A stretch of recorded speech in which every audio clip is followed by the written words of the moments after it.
My name is Harrison Black, and I'm 70 years old. Even now, I'm still processing the deep betrayal from my own flesh and blood.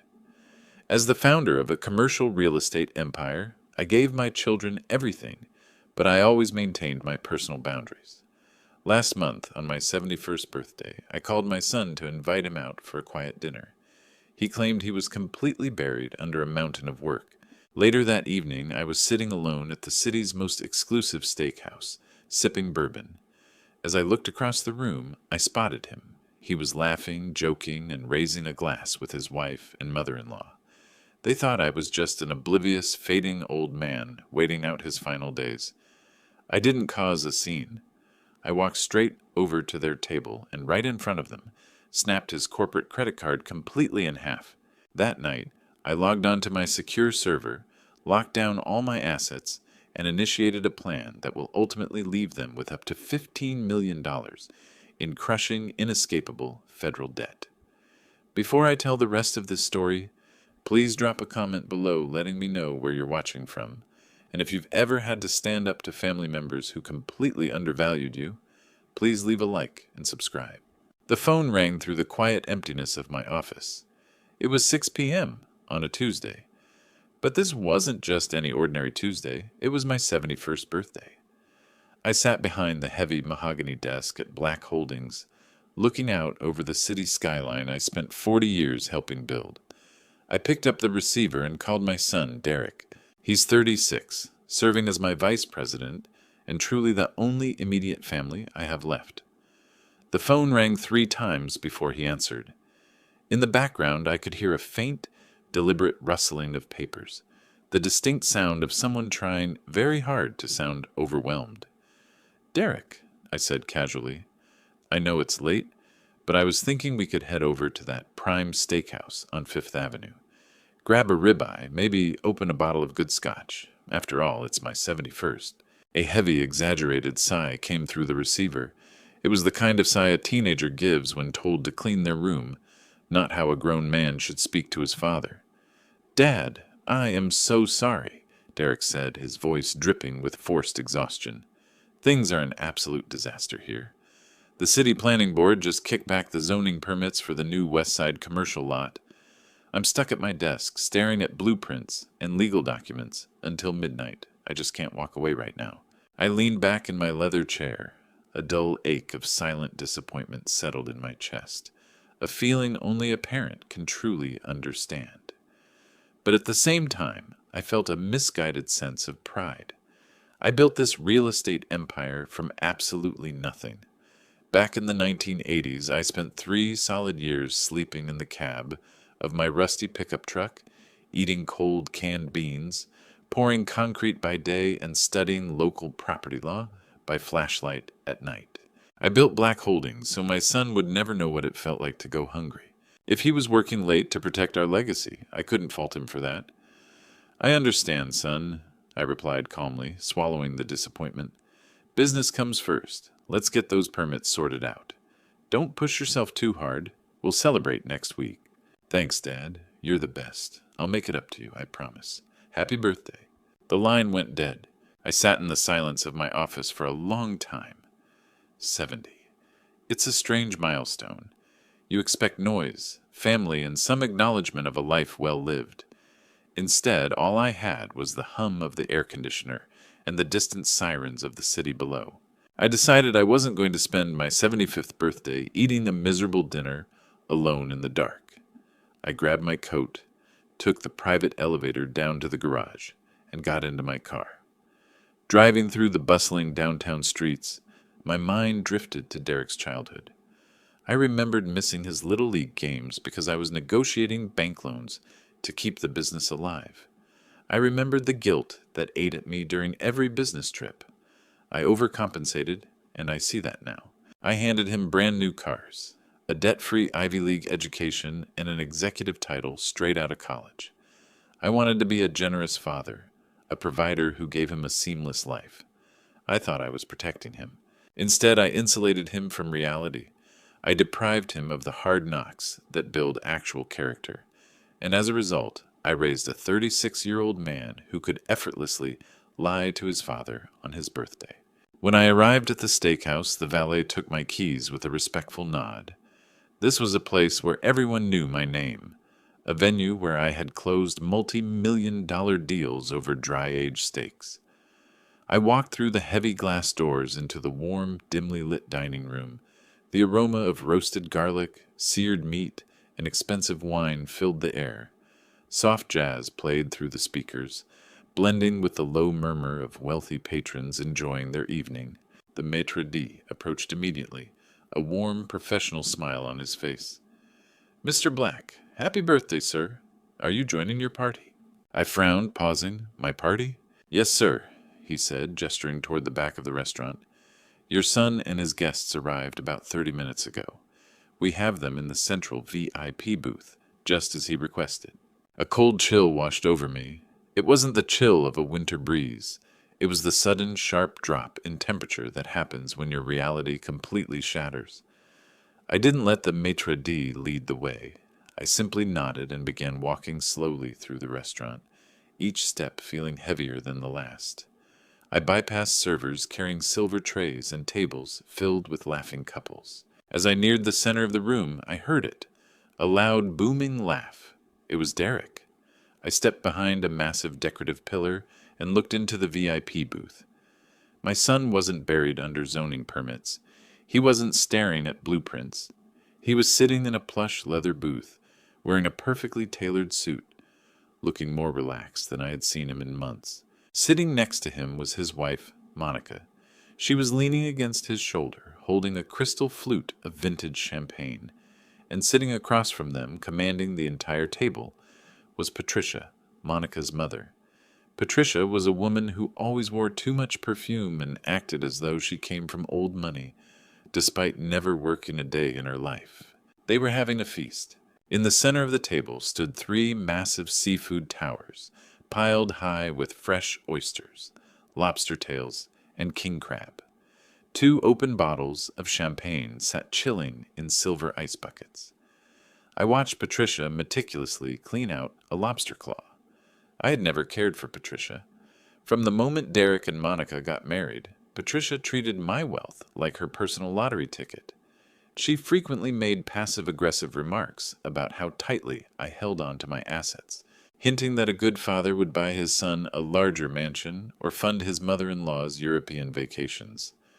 I always ignored her, choosing peace over petty arguments, but seeing her sitting here, laughing with her mouth full of food, made my blood run cold.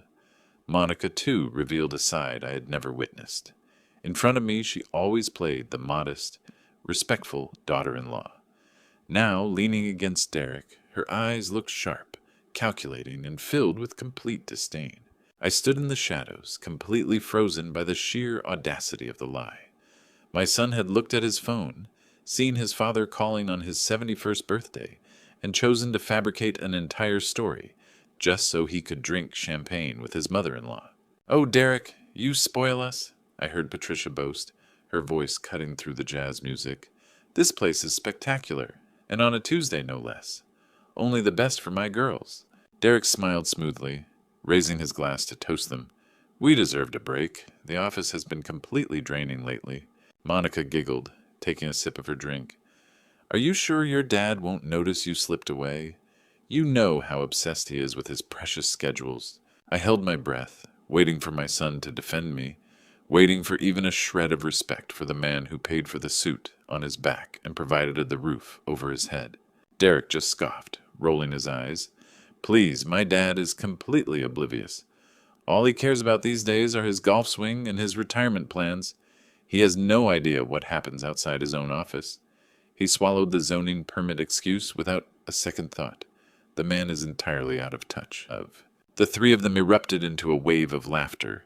It was a cruel, mocking sound that cut deeper than any physical blow ever could. In that moment, the sadness left me.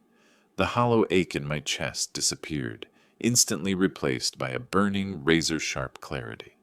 I had spent 40 years dealing with corporate sharks, backstabbers, and hostile takeovers. I knew what predators looked like, but I never expected to find 3 of them sitting at a dinner table, consuming my money while turning my life into a joke. I didn't turn around. I didn't go home to process this in private. I stepped out from behind the pillar and walked straight toward their table. The soft jazz continued to play, but the only sound that mattered was the steady, rhythmic strike of my leather shoes against the hardwood floor. They were about to find out that the oblivious old man was the exact person who built the cage they were sitting in. As I took those first steps out of the shadows, the surrounding noise seemed to fade into absolute background static. I didn't rush. A man who spends 4 decades navigating commercial real estate knows the value of pacing. You never run toward a crisis. You walk into it and command the space. As I approached the VIP booth, the trio remained entirely unaware of my presence. Patricia was gesturing midair with a silver oyster fork, her manicured fingers flashing a diamond ring undoubtedly funded by my son's salary. Monica was laughing with her head tilted back, her hair catching the dim ambient light. And Derek, my own flesh and blood, sat there with a smug, relaxed smile, pouring another glass of vintage champagne for his mother-in-law. I stopped exactly 2 feet from the edge of their table, letting my shadow fall squarely across the spotless white tablecloth. Derek noticed first. The smile froze on his face, and his eyes went wide, as if he had just seen a ghost rise from the floorboards. The crystal flute tilted in his hand, spilling a few drops of gold liquid onto his cuff. A sharp gasp caught in his throat. Monica followed his gaze. Her laughter cut off instantly, replaced by a tense, rigid silence. She pressed herself back against the leather booth, her eyes darting between me and her husband in sheer panic. Patricia was the last to realize the party was over. She lowered her fork, her mouth slightly agape, the arrogant smirk in her eyes vanishing into a wide-eyed stare. For 10 suffocating seconds, nobody spoke. The surrounding tables continued their lively conversations, completely unaware of the storm that had just descended upon this booth. "Dad?" Derek finally managed to whisper. The confidence he displayed moments ago was entirely stripped away. He swallowed hard, his posture collapsing. "What are you doing here?" "It's my 71st birthday, Derek," I said, keeping my voice level, calm, and completely devoid of warmth. "I decided to treat myself to a good steak. Since you told me you were buried under a mountain of zoning permits at the office, I figured I'd be dining alone." Imagine my surprise when I spot my hard-working vice president right here in the middle of the restaurant. The lie tumbled out of his mouth before he could even think to stop it. The desperate response of a cornered man. "Dad, wait, it's not what it looks like. We're entertaining a client. Patricia has a friend who is a major architectural consultant. She was just helping me brainstorm some early design concepts for the West Side lot. I was going to present the whole thing to you tomorrow morning. I swear we're working." I looked down at the table. No blueprints, no legal pads, no architectural sketches. Just a mountain of cracked crab legs, empty lobster shells, and half-eaten caviar. "Working?" I repeated softly. Monica tried to cut in, her voice masking the panic with a sweet tone, trying to salvage the unsalvageable. "Harrison, please, we really didn't want to disturb you on your special day. Derek just wanted to handle the heavy lifting so you could rest. Why don't you pull up a chair? Let us buy you a drink to celebrate." I ignored her entirely. My eyes found the only piece of paper on the entire table. The itemized bill sat on a small silver tray right next to Patricia's plate. Even from 2 feet away, the bold numbers at the bottom of the receipt were impossible to miss. $3,500. And sitting squarely on top of that receipt, catching the light from the chandelier, was a heavy matte black metal card, the corporate credit card for Black Holdings. My chest tightened, but it wasn't from sadness. It was a deep, primal anger that pulled me back through decades of memory. Staring at that piece of black metal, I wasn't in a luxury steakhouse anymore. I was 32 again, on a freezing November night in 1984. I was sleeping in the cab of a beaten-up Ford pickup truck on a muddy construction site because I couldn't afford rent and couldn't pay my 3-man crew. I remembered waking up shivering, my hands cracked and bleeding from mixing concrete in the bitter cold. I remembered washing my face in gas station sinks before walking into bank after bank, begging loan officers to give my first commercial project a chance. I remembered the missed meals, the lost sleep, the complete lack of comfort, as I poured every single ounce of my sweat, blood, and soul into building the foundation of the company that bears my name. I endured a decade of exhausting, grinding poverty to make the name Black Holdings mean something, to make it respected, to ensure my family would never have to worry about survival. And now my son was using the fruits of that lifelong sacrifice to buy a $3,000 dinner for a woman who despised me, all while laughing about how old and oblivious I was. I slowly reached out. Neither Derek nor Monica dared to move a muscle.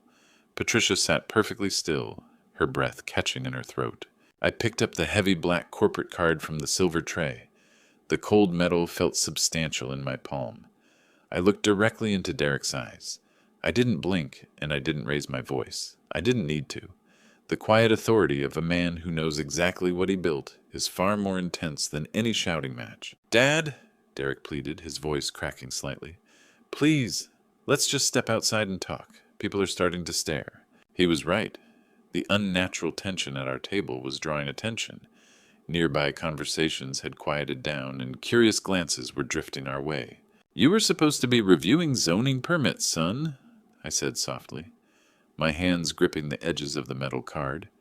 "You were supposed to be protecting the legacy I handed to you on a silver platter." I applied pressure. The heavy titanium card resisted for a fraction of a second, then yielded. With a sharp, loud snap, the metal broke cleanly in two. Monica gasped. Derek flinched. Patricia went completely pale. I dropped the two broken pieces of the card directly into Patricia's plate. "Happy birthday to me," I said. "Pay the bill yourself, son." I turned around and walked out, leaving them sitting there.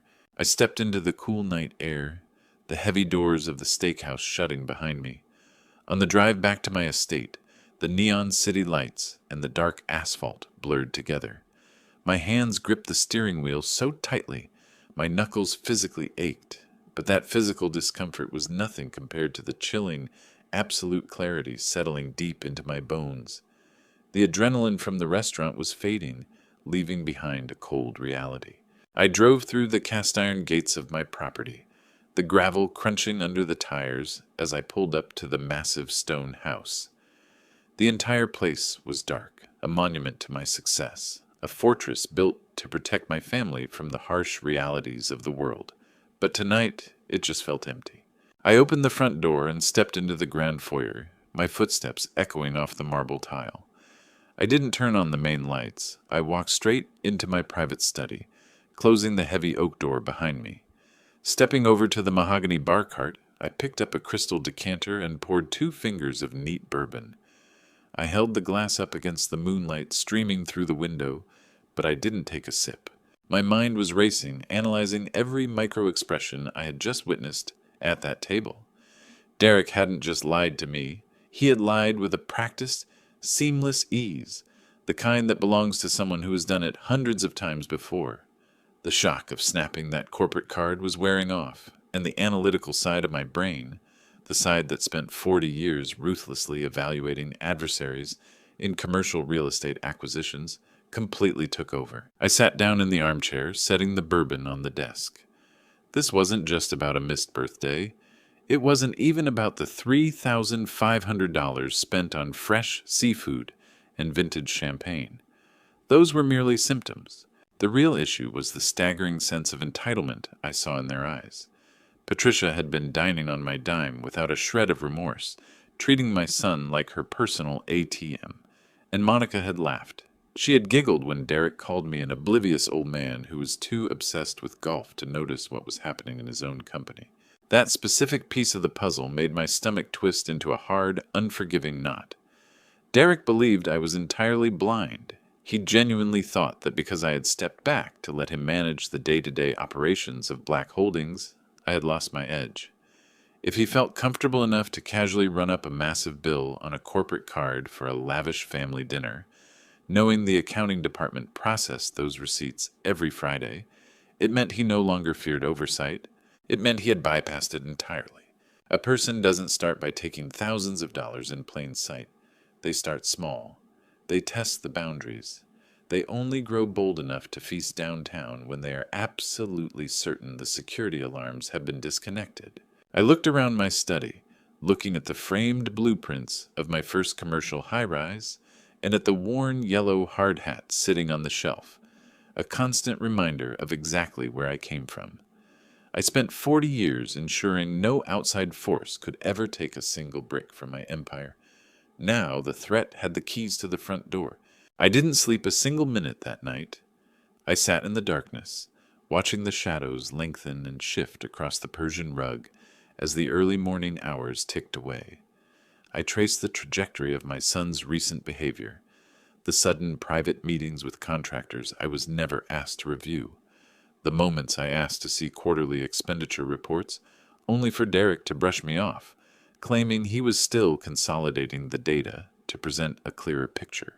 I used to blindly grant him the presumption of innocence. I allowed a father's pride to completely override a chief executive's survival instincts. I trained him to manage vast properties, negotiate complex leases, and oversee massive construction budgets. I handed him immense financial power, assuming his moral compass was as rock solid as the steel beams supporting our corporate headquarters. That assumption was the single greatest vulnerability of my entire career. As the first light of dawn broke over the horizon, painting the sky in pale shades of orange and gray, my grief as a parent burned itself out entirely. What remained was a singular, indestructible resolve. I stood up, my joints stiff from the long night, and walked over to my desk. I checked the time on my phone. It was exactly 6 a.m., too early for most of the corporate world, but not for the man I needed to call. I dialed the private cell number of Gregory Pierce. Gregory was the senior corporate counsel for Black Holdings. He possessed a cold, brilliant legal mind and had stood loyally by my side through the most brutal corporate battles of the late 90s. He answered on the second ring, his voice crisp and instantly alert. He knew that if I was calling him before dawn, the world was shifting beneath our feet. I wasted no time on pleasantries or small talk. I told him exactly what had transpired at the restaurant. I described the fabricated excuse, the champagne, the mockery, and the snapped corporate card. Gregory listened in absolute silence. When I finished, he let out a slow, deep breath. I told him I needed a complete, unvarnished picture of my son's financial footprint within the company. I instructed Gregory to bypass the internal accounting department entirely. I wanted a forensic shadow audit conducted by an outside team on every single transaction Derek had authorized in the past 24 months. I wanted every corporate credit card statement, every vendor invoice he signed, and every expense report he submitted, scrutinized under a microscope. Gregory warned me that if Derek had accomplices in accounting, an internal investigation of this scale could trip alarms. I told him to lock down server access under the guise of a routine security upgrade. Derek must not know a single thing until the documents were in my hands. Gregory agreed, his tone turning deadly serious. He promised to have a preliminary report on my desk before noon. I hung up the phone and looked out the glass windows. The sprawling city below was just beginning to wake up, the streets filling with people rushing to work. They had no idea that high above them an empire was about to be purged. I slowly poured the remaining bourbon down the heavy brass drain. I no longer needed expensive alcohol to numb the residual pain. What I needed was absolute, unwavering focus. The trap was now being laid quietly, permanently, and securely. The morning sun crawled across the polished surface of my desk, casting long, sharp shadows that mirrored the coldness settling in my chest. I had been sitting in my office since 6 a.m., waiting for the inevitable performance. Derek arrived at 9:15. He knocked twice, a soft, hesitant sound before pushing open the heavy oak door. I had to hand it to him. The look was pitch perfect. He was wearing the same suit from the night before, now looking slightly rumpled, his collar unbuttoned and his tie loosened. His eyes were carefully shielded, carrying the heavy exhaustion of a man who supposedly spent the night battling a local zoning board. He walked in carrying 2 black coffees, placing one carefully in front of me. He sighed, rubbing the bridge of his nose, perfectly embodying the image of an exhausted son trying his best. "Good morning, Dad," he said, his voice carrying an incredible imitation of weariness. I brought you your favorite dark roast from that little spot on the corner. I know I'm probably the last person you want to see right now." I looked down at the coffee. The details were impeccable. It was the perfect prop a guilty conscience uses to buy forgiveness. "Good morning, Derek," I replied, keeping my tone entirely neutral. "I take it the permits took longer than anticipated." He sank into the leather visitor's chair across from my desk, letting out a long, heavy breath. "Dad, I need to apologize. I wasn't battling the city planning board all night. I lied to you, and I am deeply sorry." I leaned back in my chair, folding my hands over my lap. "Go on." "It's Monica," he said, shaking his head with a look of pure, fabricated desperation. "You know how she gets when Patricia comes into town. Her mother is relentless. She demanded we take her out to a high-end dinner, and she completely hijacked the evening. I told them it was your 71st. I told them I needed to be with you. But Patricia threw an absolute fit. Monica threatened to take the kids to a hotel if I didn't keep the peace. I was backed into a corner, Dad. I panicked. I knew if I told you the truth, it would just hurt your feelings on your special day. I didn't want you to feel less important than my mother-in-law, so I made up the story about the permits. It was a cowardly move, and I hate myself for it. It was a masterclass in manipulation. If I hadn't been standing in the shadows of that steakhouse, if I hadn't heard him explicitly refer to me as an out-of-touch, oblivious old man, I would have believed every single word. He painted himself as a tragic peacemaker, a loving son caught between an unreasonable wife, a demanding mother-in-law, and a father he just wanted to protect. He shifted the blame entirely to the women in his life, framing his deception as a twisted act of filial loyalty. "And the corporate credit card?" I asked softly, letting the question hang in the air. Derek flushed, his eyes darting to the floor for a split second before meeting mine again. That was a mistake, too. Patricia ordered half the menu before I even sat down. When the bill came, it was astronomical. I panicked again.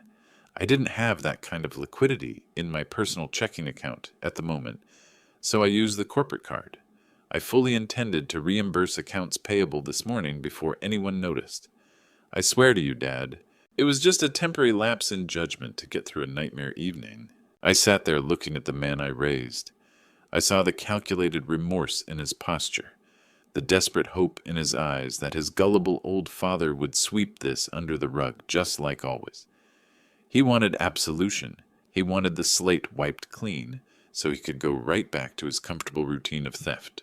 I stood up, walked around my massive mahogany desk, and stood right beside him. He tensed slightly, unsure of my next move. I placed a heavy, reassuring hand on his shoulder and gave it a firm squeeze. "Derek," I said, injecting a warmth into my voice that I had to reach deep into my soul to find. "You should have just told me. You're an adult with a family to manage, and I know how difficult Patricia can be. Marriage is about compromise. If you had to take them out to keep the peace at home, I understand. Family dynamics are rarely simple." The relief that washed over his face was instant and sickening. The tension completely drained from his shoulders. He looked up, giving me a grateful, boyish smile, the smile of a predator, realizing the trap hadn't sprung. "Thank you, Dad," he exhaled, visibly relaxing into the chair. "You have no idea what that means to me. I thought you were going to take off my head." "I'm disappointed that you felt you had to lie," I continued, playing the role of the benevolent patriarch flawlessly. "But we have a business to run and a legacy to protect. Just don't let it happen again. Reimburse accounting before the end of the week, and we'll put this behind us. We'll celebrate my birthday properly this weekend, just the two of us. How does that sound?" "Sounds perfect, Dad. I promise no more lies. I'm going to make you proud." "I know you will, son. Now go clean yourself up. We have a board meeting to prepare for, and I need my vice president operating at full capacity." Derek stood up, buttoned his collar, and adjusted his tie.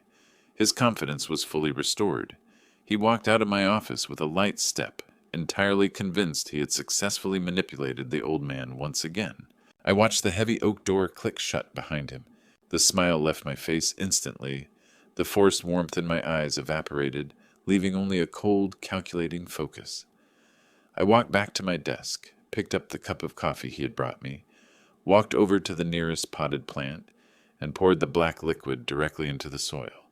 I would never accept a peace offering bought with my own stolen money. Exactly 45 seconds after Derek's footsteps faded down the executive corridor, a soft chime rang from the back of my office. It was the private executive elevator, a secure line that led directly up from the underground parking garage, accessible only to me and a select few trusted individuals. Gregory Pierce stepped into the room. He did not look like a man who had enjoyed a leisurely morning. His tie was slightly askew, his jaw was set tight, and his eyes carried the grim intensity of a general preparing for war. In his arms he held a massive stack of bound bank statements, ledger printouts, and digital transaction logs. The stack was easily 6 inches thick, a mountain of financial data gathered in record time. He walked briskly across the room and dropped the stack heavily onto the center of my mahogany desk. The paper hit the wood with a dull thud. "Good morning, Harrison," Gregory said, his voice entirely devoid of emotion. "I have the shadow audit you requested." I looked down at the tower of paperwork. "That was fast, Gregory. Did our internal systems flag the retrieval?" "No," he replied, loosening his collar. "I used the backdoor protocols we established last year. Derek and the finance department have no idea these records were pulled. As far as the system is concerned, these files were never accessed." "Good. I just spoke with him. He spun me a story about an overbearing mother-in-law and a moment of weakness. He thinks the matter is completely resolved." "Let him think that," Gregory said, pulling up a chair and sitting at the desk, "because the problem is far bigger than a steak dinner. I've spent the last 3 hours analyzing the destination of his corporate spending, and what I found is going to turn your stomach. It is significantly worse than our worst-case scenario." I sat down directly across from him, flattening my hands on the desk, bracing myself for the reality. "Tell me exactly what my son has been doing behind my back." Gregory opened the thickest folder. He looked at me with no pity in his eyes. He looked at me with the cold, clinical precision of a surgeon preparing to make an incision. He slid a bound document across the polished mahogany. It was a summary spreadsheet highlighting Derek's personally authorized expenses over the past 12 months. I stared at the numbers. The $3,500 steakhouse bill, the catalyst for this entire investigation, was listed near the bottom. Compared to the other line items, that extravagant meal looked like pocket change. It was a rounding error in the face of massive, systematic withdrawals. "The dinner was just a symptom of a much larger disease," Gregory said, tapping his pen against the spreadsheet. "Over the past year, Derek has authorized exactly $842,000 in independent consulting and design fees. All of it funneled to a single outside vendor called Lumina Design." I picked up the spreadsheet. The name meant absolutely nothing to me. In the commercial real estate world, you know every major player. You know the prestigious architectural firms, the heavy-hitting structural engineering consultants, and the elite environmental analysts. For 40 years, I personally built relationships with the best firms in the city. Lumina Design was a ghost. It didn't exist in my world. I asked Gregory to pass me the vendor file. He handed over a thick manila envelope containing invoices and master service agreements signed by Derek. I opened the folder and began to read. "You don't build an $800 million real estate empire by accident. You build it because you learn to read the fine print between the lines. Back in my 30s, I couldn't afford high-priced corporate attorneys. I spent my nights sitting at a cheap kitchen table reading municipal zoning codes and construction contracts until my vision blurred. I knew what a legitimate service agreement looked like. I knew the specific, ironclad legal clauses required to protect a commercial developer from liability. The documents in my hands were an insult to my intelligence. The legal terminology was sloppy, amateurish, and completely boilerplate. It looked like something a college student had copy-pasted from a free legal website. There were no specific performance metrics. There were no defined delivery dates. The scope of work was incredibly vague, referencing generalities like aesthetic consultation, preliminary spatial conceptualization, and ambient interior styling. In the high-stakes world of commercial development, you never pay hundreds of thousands of dollars for ambient interior styling before the concrete foundations are even poured. You pay for structural blueprints. You pay for load-bearing calculations. You pay for hard, undeniable deliverables. "Where are the deliverables, Gregory?" I asked, my voice dropping to a low, dangerous whisper as I flipped through the pages. If we paid this company over $80,000 a month, there should be a mountain of paperwork. There should be digital renderings, physical models, comprehensive traffic flow analyses for our new commercial lots. Where is the actual work product? Gregory leaned forward, resting his forearms on the desk. "That's the most disturbing part, Harrison. There isn't any." I gained temporary access to Derek's digital project management drives. I searched for every single file related to Lumina Design. There are no blueprints, no CAD files, no site surveys. The only things that exist in their vendor profile are these incredibly vague invoices, which Derek personally approved and had our accounts payable department expedite month after month. I set the papers down. The reality washed over me like a cold, suffocating wave. My son wasn't just entitled. He wasn't just arrogant or lazy. He was actively, intentionally stealing from the company I built from nothing. He was siphoning funds meant to secure the livelihoods of my employees and the future of our legacy. He had established a pipeline designed to drain my life's work. "Did you track where the money went?" I asked, staring at my son's hurried signature at the bottom of a fraudulent invoice. Who was actually receiving these wire transfers? Gregory let out a heavy sigh. "I'm still tracking the final destination of the funds, but I can tell you right now that Lumina Design is a classic shell corporation. It was incorporated 14 months ago in Delaware. It has no physical office address, just a registered agent in a P.O. box. No website, no other clients listed. The company was formed for the sole, exclusive purpose of billing black holdings." I closed my eyes for a brief moment, letting the silence of the office wrap around us. The betrayal was so profound, it felt almost surreal. I thought back to the conversation I had just had with Derek, the faux exhaustion, the calculated apology, the promise to make me proud. He had looked me dead in the eye and promised to be a better son, all while knowing he had extracted nearly $1 million from my life's work. He thought he was untouchable. He believed his status as my sole heir granted him absolute immunity from the rules that govern the rest of the world. I opened my eyes and looked at Gregory. He thought I would never look. He thought that because I handed him the vice president title and stepped back from the daily grind, the keys to the vault were completely unmonitored. Gregory nodded. "He exploited your trust, Harrison. It's the most common vulnerability in family-run businesses. The perpetrator bets on the fact that a parent will always grant their child the presumption of innocence. They use your love as a weapon to blind you to the numbers." "He underestimated me," I stated firmly. "He forgot how this company was built. I didn't survive the 1988 recession by turning a blind eye to numbers. I didn't crush that hostile takeover in 2004 by ignoring details. Every single dollar that moves through Black Holdings was bought with my sweat and blood. No one, not even my own flesh and blood, is going to treat my life's work as their personal piggy bank." I picked up the stack of invoices, tapping them against the mahogany desk to align the edges perfectly. The anger inside me was no longer a hot, chaotic mess. It had condensed into something cold and razor-sharp. It was the precise, surgical focus of a doctor preparing to amputate a diseased limb to save the body. "I want to know exactly who owns Lumina Design, Gregory," I said, my voice carrying absolute authority. "I don't care how many layers of corporate veils they are hiding behind. I want their legal names. I want to know exactly who is actively benefiting from this fraud today. Get me those names, and we will begin dismantling his life, piece by piece, until he has nothing left to steal from me." Gregory didn't hesitate. He reached into his heavy leather briefcase and pulled out a thin manila folder. He slid it across the mahogany desk.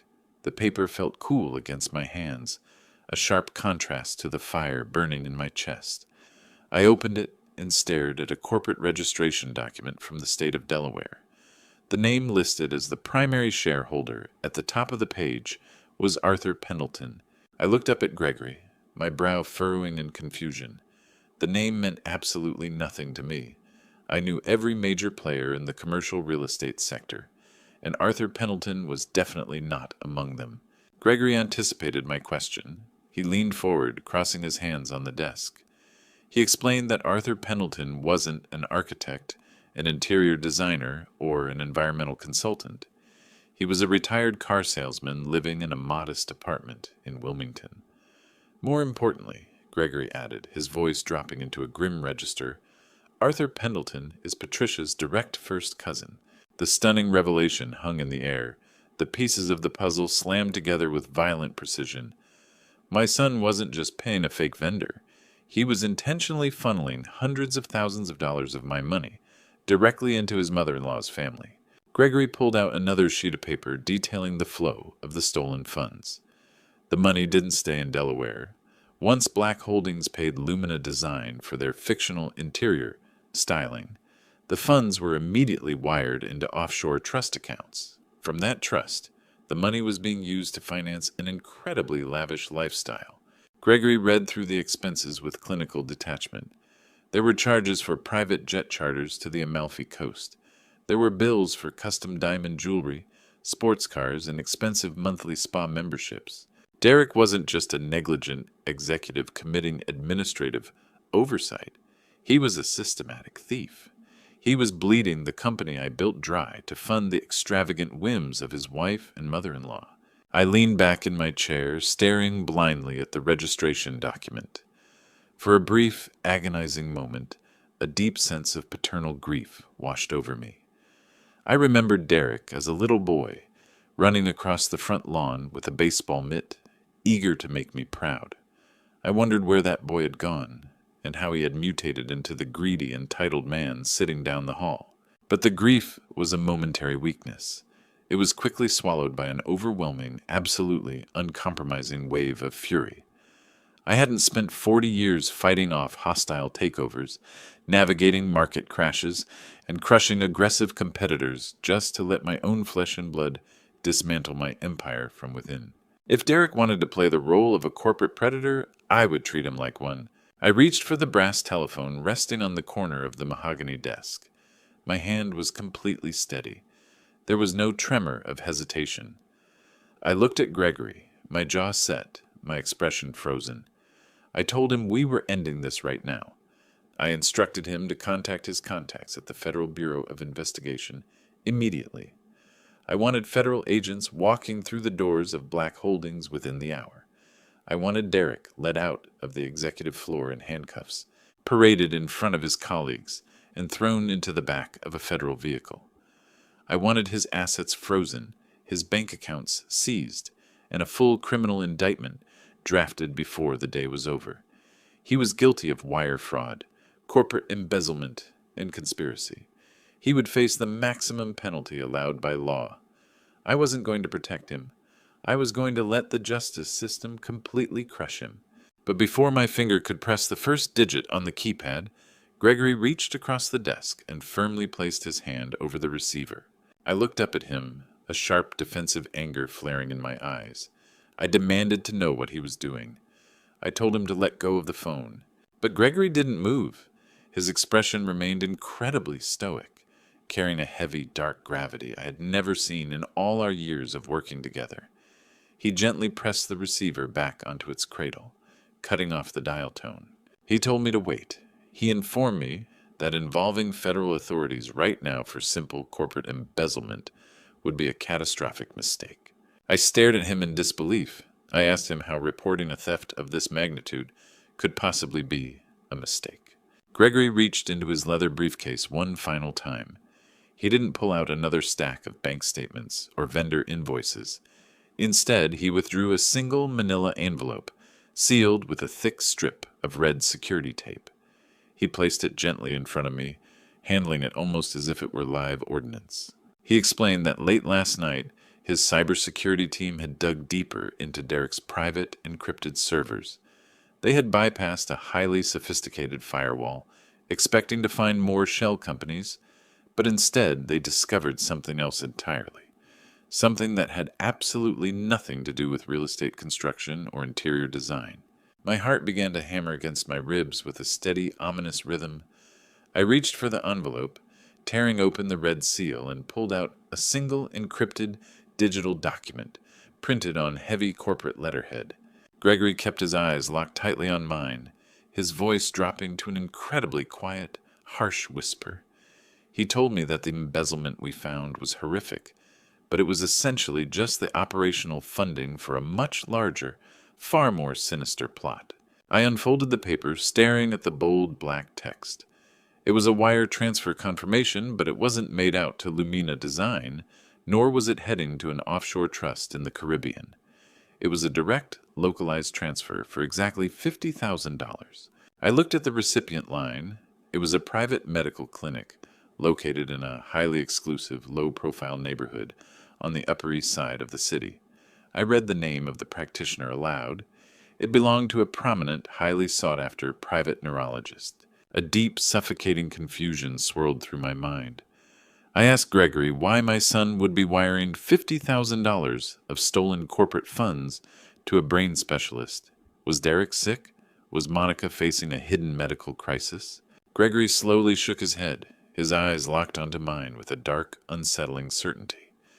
He leaned across the desk, his voice barely a breath, yet it echoed like a thunderclap in the silent office. He told me Derek wasn't sick. He informed me that they had monitored the email correspondence attached to this specific transfer. The $50,000 wasn't payment for any legitimate medical consultation. It was a massive, untraceable bribe. Gregory kept his finger pointed steadily at the neurologist's name on the receipt.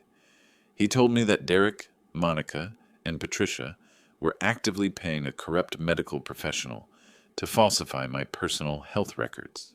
The air left the room entirely. The implications slammed into me, sending a wave of vertigo through my senses. The embezzlement was merely the surface. They were funding a medical conspiracy designed to completely erase my entire life. The absolute weight of Gregory's words hung in the air, thick and suffocating. I stared down at the wire transfer receipt, my eyes tracing the ink that spelled out the private neurologist's name, Dr. Eris Thorne. He wasn't just any physician. He was a high-profile specialist, catering to the city's ultra-wealthy elite, a man known for his discretion and his astronomical retainer fees. I had met him once at a charity gala 5 years ago. He was polished, charming, and possessed the kind of eyes that evaluated everyone in the room like a walking checkbook. Now my son was funneling $50,000 of stolen corporate capital directly into Thorne's private accounts. I looked across the mahogany desk at Gregory. The seasoned attorney mirrored my grim expression. We both knew that a sum that large, wired secretly from a shell company to a physician when my calendar held no corresponding medical appointments, was not a consultation fee. It was blood money. I stood up and walked to the floor-to-ceiling windows, looking out over the sprawling metropolis I had spent 40 years conquering. Usually the towering skyscrapers of glass and steel brought me a deep sense of accomplishment. Today they felt like the bars of a cage. I asked Gregory how we could prove what they were planning. A bank transfer was suspicious, but it was circumstantial. Derek could easily claim he was paying for a private medical consultation for a friend or investing in the doctor's new clinic. We needed communication. We needed undeniable proof of intent. Gregory nodded slowly. He told me that standard corporate auditing had reached its limit. To break through Derek's heavily encrypted personal servers and intercept the communications surrounding the Lumina Design payments, we needed to step outside the boundaries of conventional legal channels.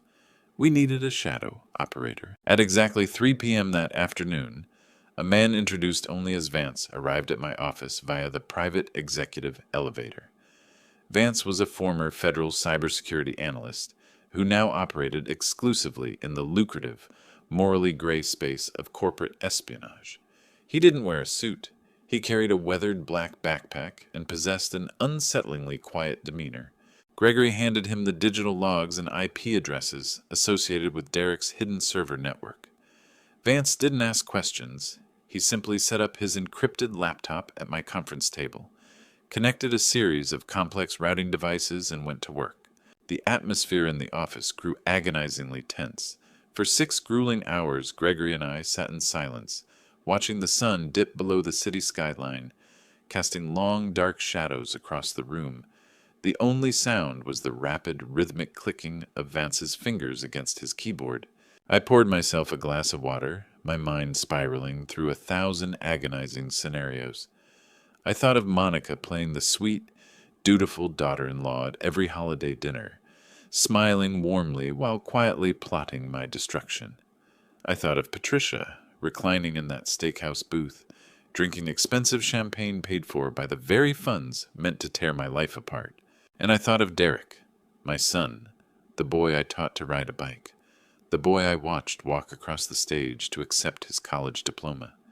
How had his soul become so completely corrupted? Had my wealth poisoned him, or had Patricia and Monica merely watered a seed of greed that was already there? At exactly 9:15 p.m., the typing stopped. Vance leaned back in his chair, rubbing his strained eyes. He looked at Gregory, then turned his gaze to me. He announced that he had successfully bypassed the secondary firewalls and breached the encrypted email vault Derek used to communicate with Patricia and Dr. Thorne. He had extracted a local cache containing 53 emails and 4 attached PDF documents. Vance mirrored his laptop screen onto the large presentation monitor on my office wall. The digital evidence illuminated the dim room in a harsh, blinding white light. Gregory and I walked closer to the screen, our eyes scanning the chronological list of correspondence. The subject lines were incredibly innocuous, labeled as architectural consultations and estate planning updates, but the actual content of the messages was devastating. Gregory opened the earliest email from 3 months ago. It originated from Patricia. She was explicitly instructing Derek on how to approach Dr. Thorne with the financial proposition. She noted that Thorne had a well-documented gambling debt and was desperate for untraceable liquidity. The subsequent emails detailed a chilling, calculated negotiation. Derek offered Thorne a $50,000 upfront retainer, routed through Lumina Design, with a promise of an additional $200,000 once the final objective was achieved. Next, Vance opened the first encrypted PDF attachment. It was a comprehensive medical file. My name, my date of birth, and my personal identification numbers were printed in bold at the top of the first page. I read the diagnostic summary with absolute horror. The document was a perfectly fabricated psychiatric and neurological evaluation. According to the pages on the screen, I had been suffering from severe, progressively worsening cognitive decline for over a year.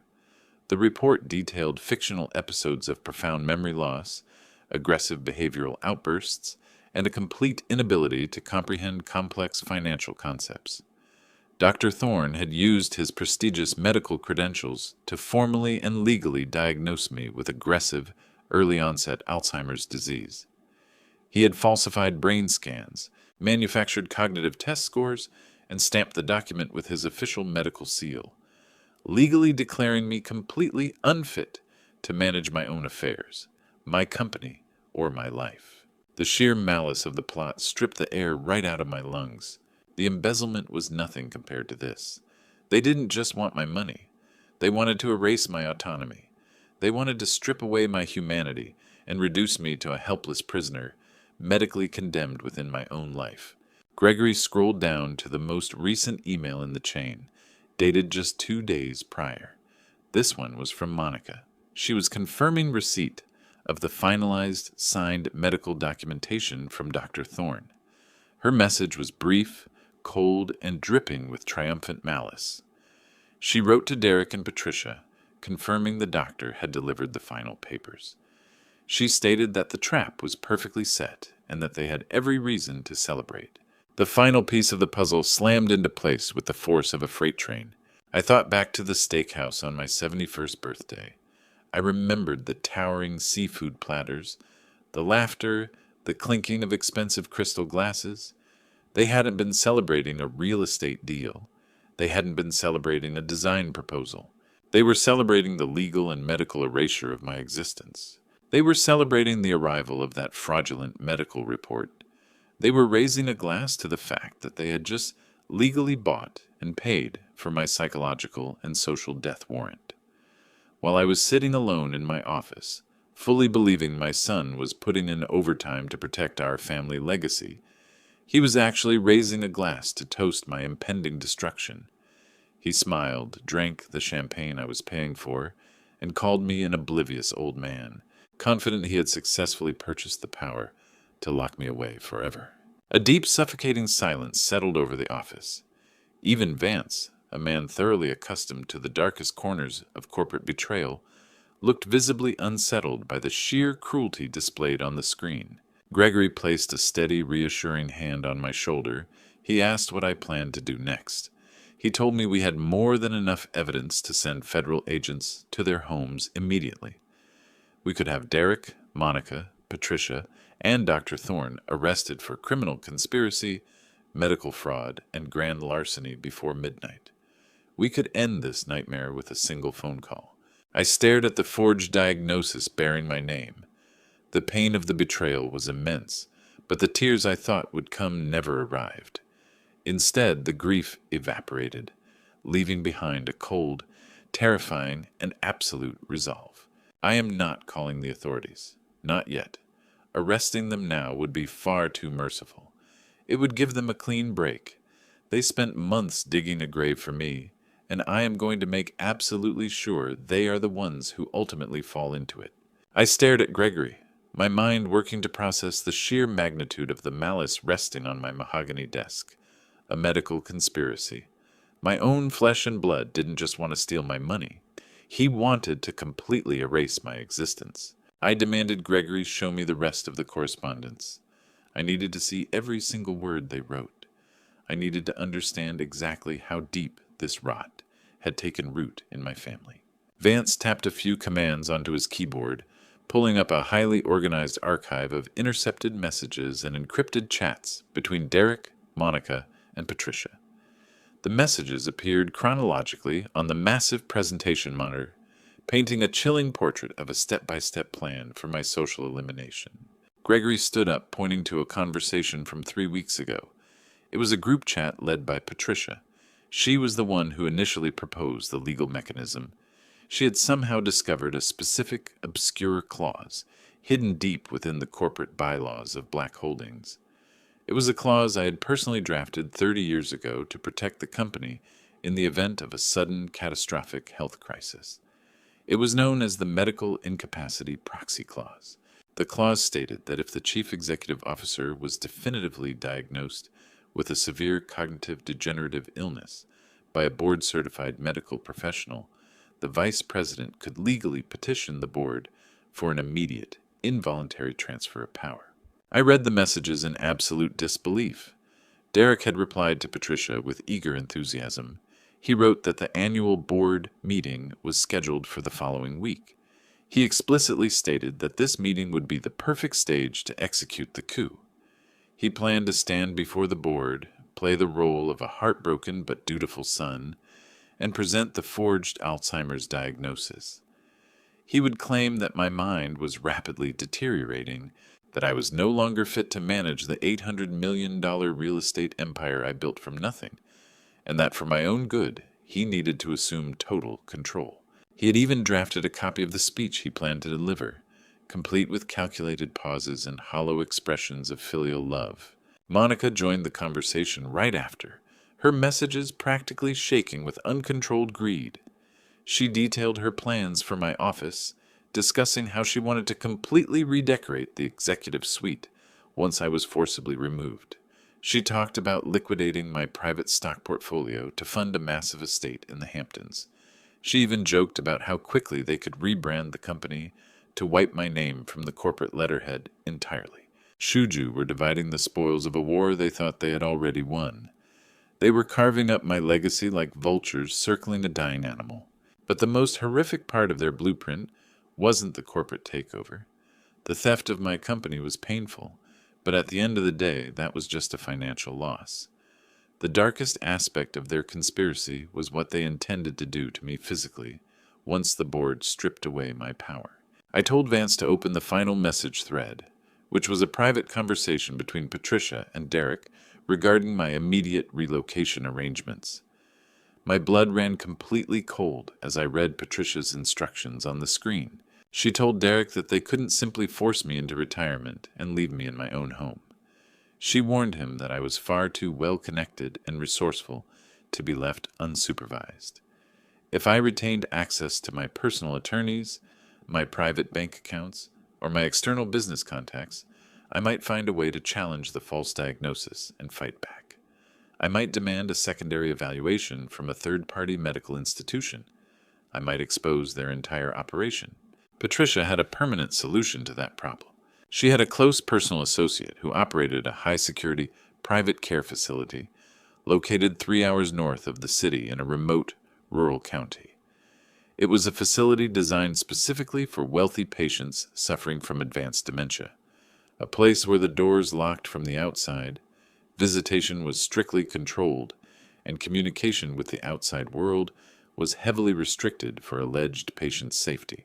Patricia wrote that once the board voted to activate the proxy, Derek would automatically gain total medical power of attorney over my life. He would have the absolute legal authority to commit me to that facility against my will. He could sign the paperwork, hire private medical transport, and have me forcibly removed from my home in the middle of the night. They were going to lock me away and throw away the key. They planned to keep me heavily sedated, isolated, and left to rot in a sterile room while they consumed the empire I sacrificed my life to build. I read a reply from Derek confirming the arrangement. He wrote that the cost of the facility, though high, was a small price to pay to ensure I could never interfere with their lives again. He actually referred to me as a liability that needed to be permanently neutralized. The suffocating malice of the plan caused me to sink back into my chair. I realized the dinner on my 71st birthday hadn't just been a celebration of a forged medical document. It was a victory feast.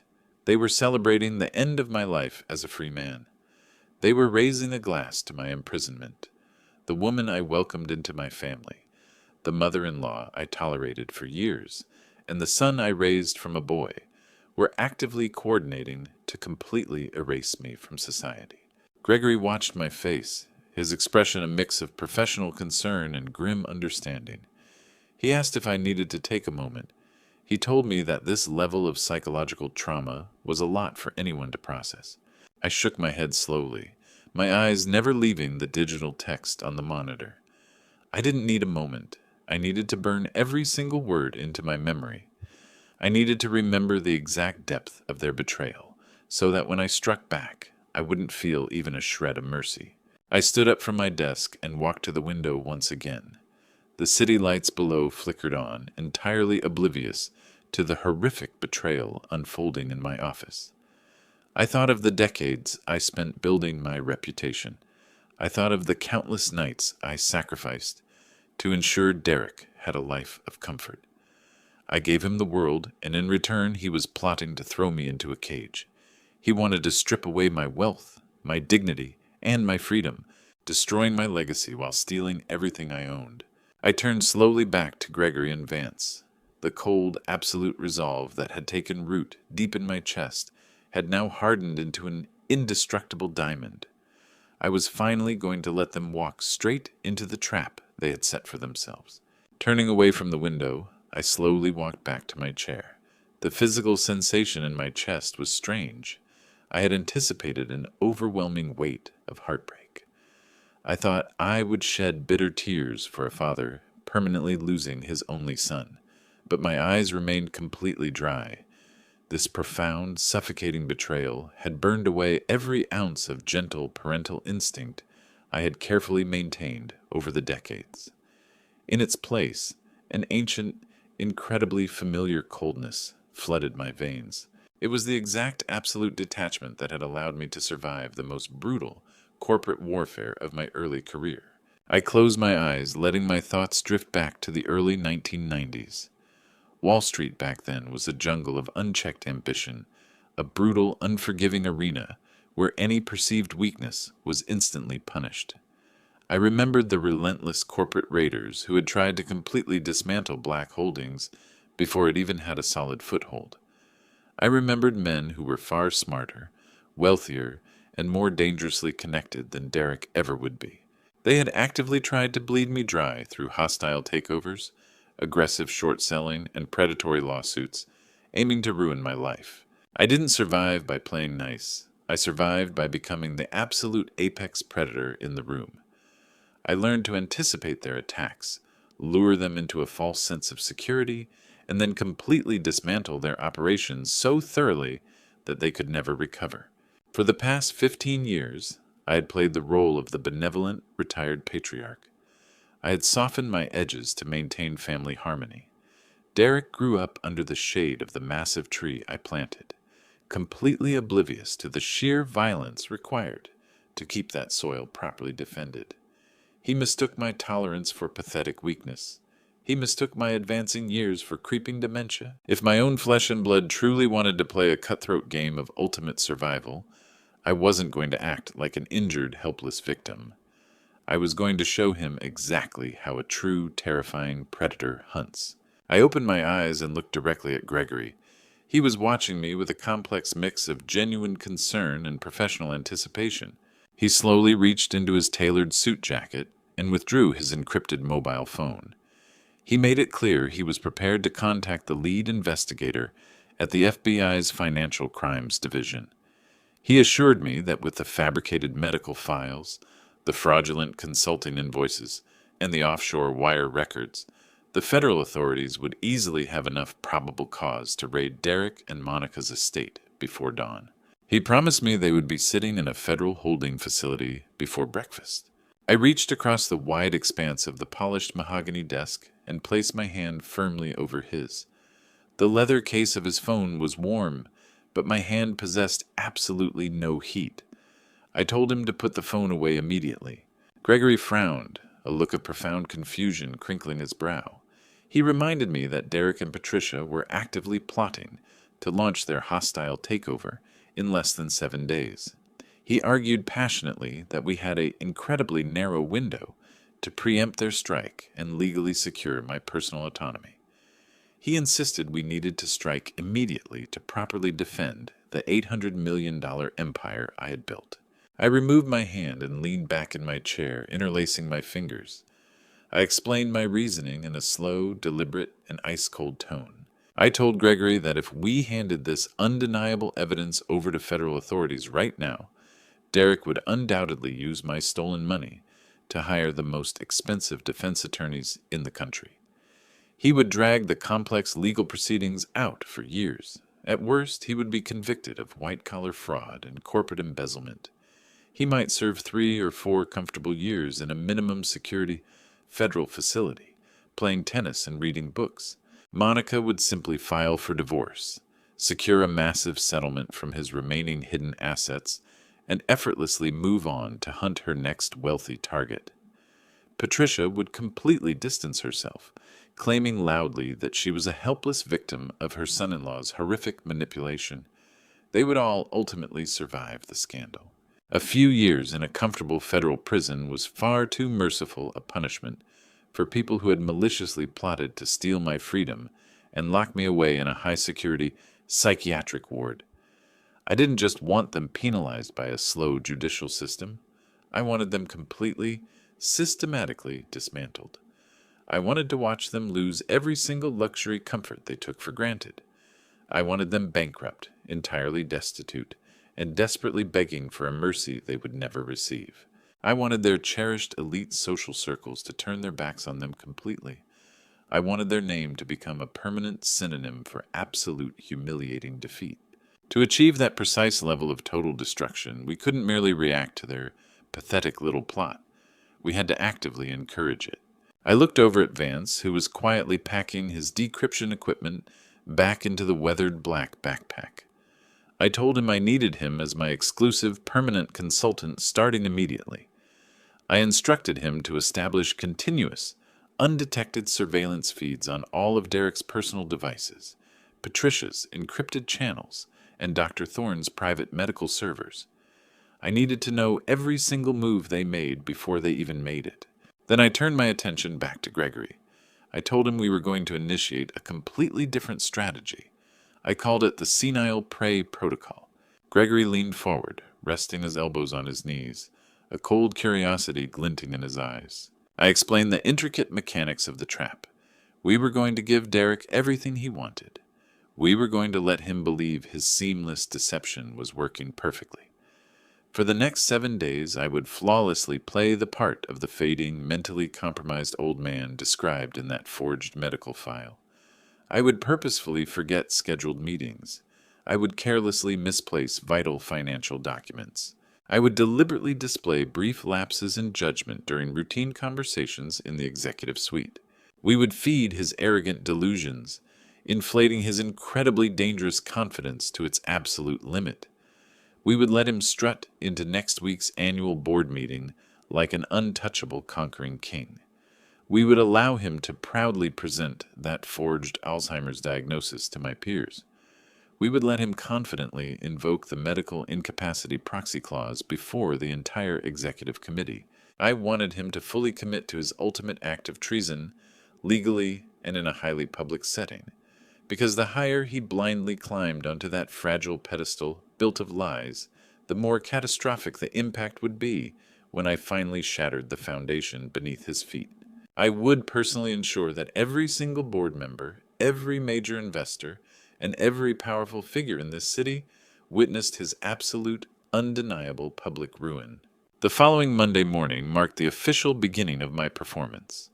I arrived at the executive suite at exactly 8 a.m. sharp, dressed in a custom navy blue suit that I had purposefully selected to be slightly too large, a deliberate choice to make me appear diminished and frail. My secretary, a brilliant woman named Sarah, who had managed my schedule for 2 decades, greeted me with her usual warm smile. I stopped at her desk, staring blankly at the polished brass nameplate near her keyboard. I let a long, uncomfortable silence stretch between us, narrowing my eyes as if trying to grasp a distant memory. I asked her if she had seen the quarterly projections for the Chicago division, while deliberately calling her Susan. Sarah blinked, a flash of momentary confusion crossing her face, before she gently corrected me and handed over the files.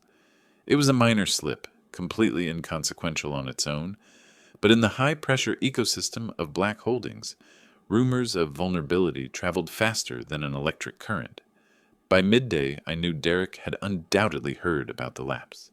Throughout the afternoon, I set about actively dismantling my reputation for flawless precision. During a high-stakes strategy meeting with regional directors, I sat at the head of the long glass table, staring at the projected revenue charts. When Derek stood up to present his meticulously prepared figures for the upcoming fiscal quarter, I interrupted him mid-sentence. I demanded he repeat the operational costs for a third time, pretending I was completely unable to follow his simple logic. I rubbed my temples, letting out a heavy sigh, and muttered that the figures simply weren't making sense to me today. I watched the other directors exchange tense, fleeting glances. Derek, however, handled the interruption with an incredibly smooth, toxic grace. He walked over to my chair, placed a reassuring hand on my shoulder, and repeated the numbers slowly in the condescending tone one might reserve for a confused toddler. I nodded slowly, playing the part of the weary old man, acting grateful for my son's patience. The trap wasn't just about public displays of cognitive failure. I needed to create an environment where Derek felt completely comfortable operating in the shadows, entirely convinced that I was too slow to notice his blatant thievery. On Wednesday afternoon, I called him into my private office to discuss a routine vendor contract. Before he arrived, I walked over to the massive steel wall, safe hidden behind the large oil painting near my desk. I spun the dial, pulled open the heavy door, and deliberately left it ajar, exposing stacks of highly confidential legal documents and private ledger drives. When Derek knocked and entered, I was sitting at my desk, seemingly entirely absorbed in an irrelevant real estate brochure. I watched his eyes instantly dart toward the exposed safe. I saw the glint of greedy, predatory recognition flash across his face for a fraction of a second before he quickly masked it behind a polite smile. He sat down and I handed him the contract, completely ignoring the blatant security vulnerability I had just meticulously staged. For the rest of the week, I meticulously orchestrated a symphony of fabricated aging. I left vital, highly confidential emails open on my desktop monitor before stepping away to grab coffee, knowing Derek would inevitably slip in to take a look. I complained loudly to the accounting department about missing funds that I had intentionally misplaced in an alternate account, only to apologize profusely an hour later for my foolish mistake. During casual hallway conversations, I asked Derek to remind me of the names of our oldest commercial partners. Every single error was calculated, documented, and carefully fed into the narrative Derek was desperately trying to construct. I gave him all the ammunition he needed to convince the board that my mind was rapidly collapsing. Vance's continuous surveillance feed confirmed that my performance was working perfectly. Late Thursday night, I sat in the dim light of my home study, reading the text messages intercepted between Derek and Monica. They were absolutely ecstatic. Derek sent a long message detailing my supposed decline, bragging that the pressure of the upcoming board meeting was causing my underlying condition to rapidly deteriorate. He wrote that he barely even needed Dr. Thorne's forged medical file anymore, because my own display of incompetence in front of the executive team had been outstanding. Monica responded with a string of celebratory words, gleefully declaring that my pathetic showing had made their hostile takeover completely effortless. They were entirely convinced that my mind was collapsing under the weight of my own legacy, leaving the throne completely unguarded. Their arrogance blinded them to the reality of the situation. By Friday, Derek had completely dropped his guard. Encouraged by my apparent regression, he began authorizing even larger transfers to Lumina Design, pushing through invoices with reckless and sloppy haste. He stopped covering his digital tracks, assuming that the oblivious old man crying about forgetting names would never bother to check internal routing logs. He even had a private phone call in his office with Patricia, which Vance intercepted with ease, where they openly discussed the exact timeline for moving me to that secure suburban care facility. They laughed about how quickly they could pack up my personal belongings, confident that I would be too confused to organize any meaningful resistance. I listened to the recording of that call while pouring myself a glass of scotch. The sheer cruelty and joy in their voices was staggering, but it only served to harden the ice in my veins. They genuinely thought they had won. They believed they had successfully outsmarted the creator of Black Holdings, reducing me to a helpless pawn in their grand scheme. But they failed to realize the fundamental law of the corporate jungle. A true predator never exposes its strength until the exact moment it delivers the final blow. My fabricated weakness was the ultimate weapon, a meticulously woven web designed to strangle them in their own endless greed. As the weekend approached, the stage for the annual board meeting was perfectly set. Board members were flying in from all over the country, their minds already primed by the subtle rumors of my failing health that Derek had so diligently planted. The forged medical file was printed, signed, and ready to be presented as definitive proof of my demise. Derek had memorized his tragic speech, and Monica was practically measuring the windows for new curtains in my office. They were marching blindly toward the edge of a cliff, intoxicated by the illusion of absolute victory. And I stood quietly in the shadows, holding the sledgehammer that was going to smash their world into a million sharp pieces. On Sunday night, I reviewed the final preparations with Gregory and Vance. Every single piece of evidence was secure. Every legal countermeasure was firmly locked into place. I looked at the two trusted men sitting across from me, knowing deeply that tomorrow morning would fundamentally alter my family forever. Derek wanted to treat my business like a cruel game. Tomorrow he would finally learn what happens when you force a master player back to the board. He was going to fall hard, and he would never recover. Monday morning arrived with the exact bleak atmosphere I needed for the performance. I got to the executive suite incredibly early to set the physical stage for the grand climax of this deception. I instructed Sarah to pull the velvet blinds in my office, plunging the room into dim shadows. I loosened my silk tie, unbuttoned my collar, and purposefully wrinkled my suit jacket to make myself appear physically diminished. I placed ordinary orange prescription bottles on the corner of the mahogany desk, positioning them where anyone sitting in the visitors' chairs would notice them instantly. At exactly 10 a.m. sharp, I pressed the intercom button, cleared my throat, and told Sarah to send the vice president in.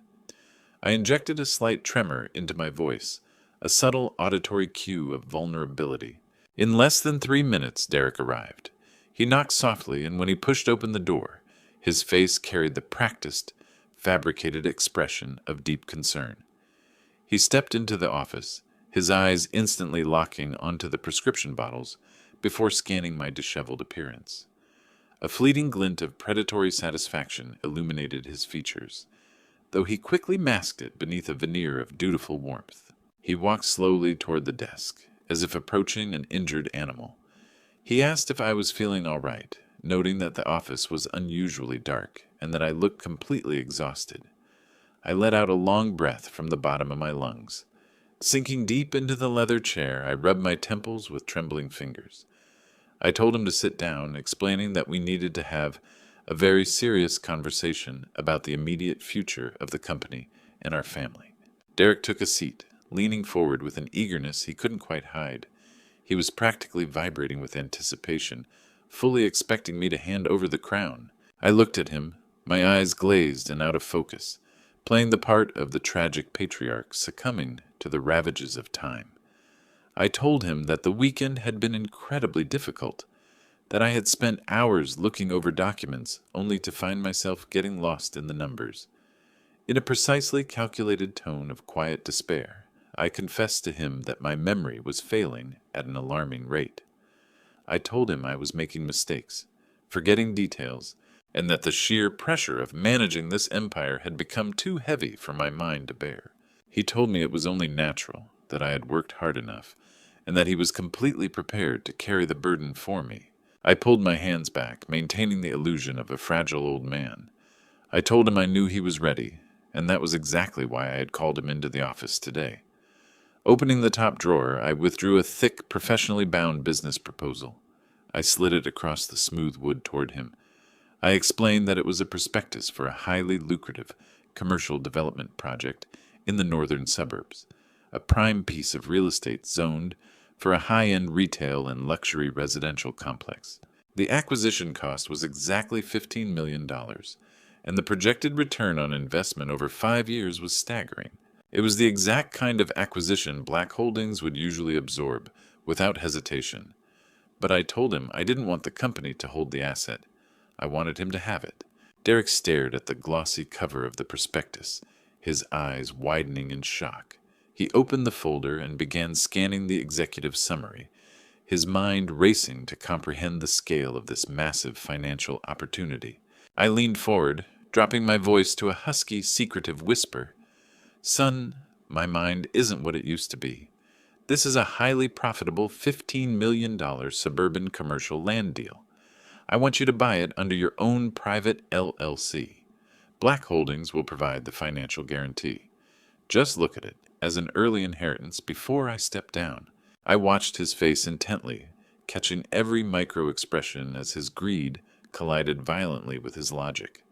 He was a thief, but he wasn't a complete fool. He asked me why I wanted him to purchase the property under a separate entity instead of integrating it into our existing corporate portfolio. I was ready with the perfect answer. Offering a sad, defeated smile, I told him that because my cognitive abilities were slipping, I was terrified of making a catastrophic mistake that could jeopardize the parent company.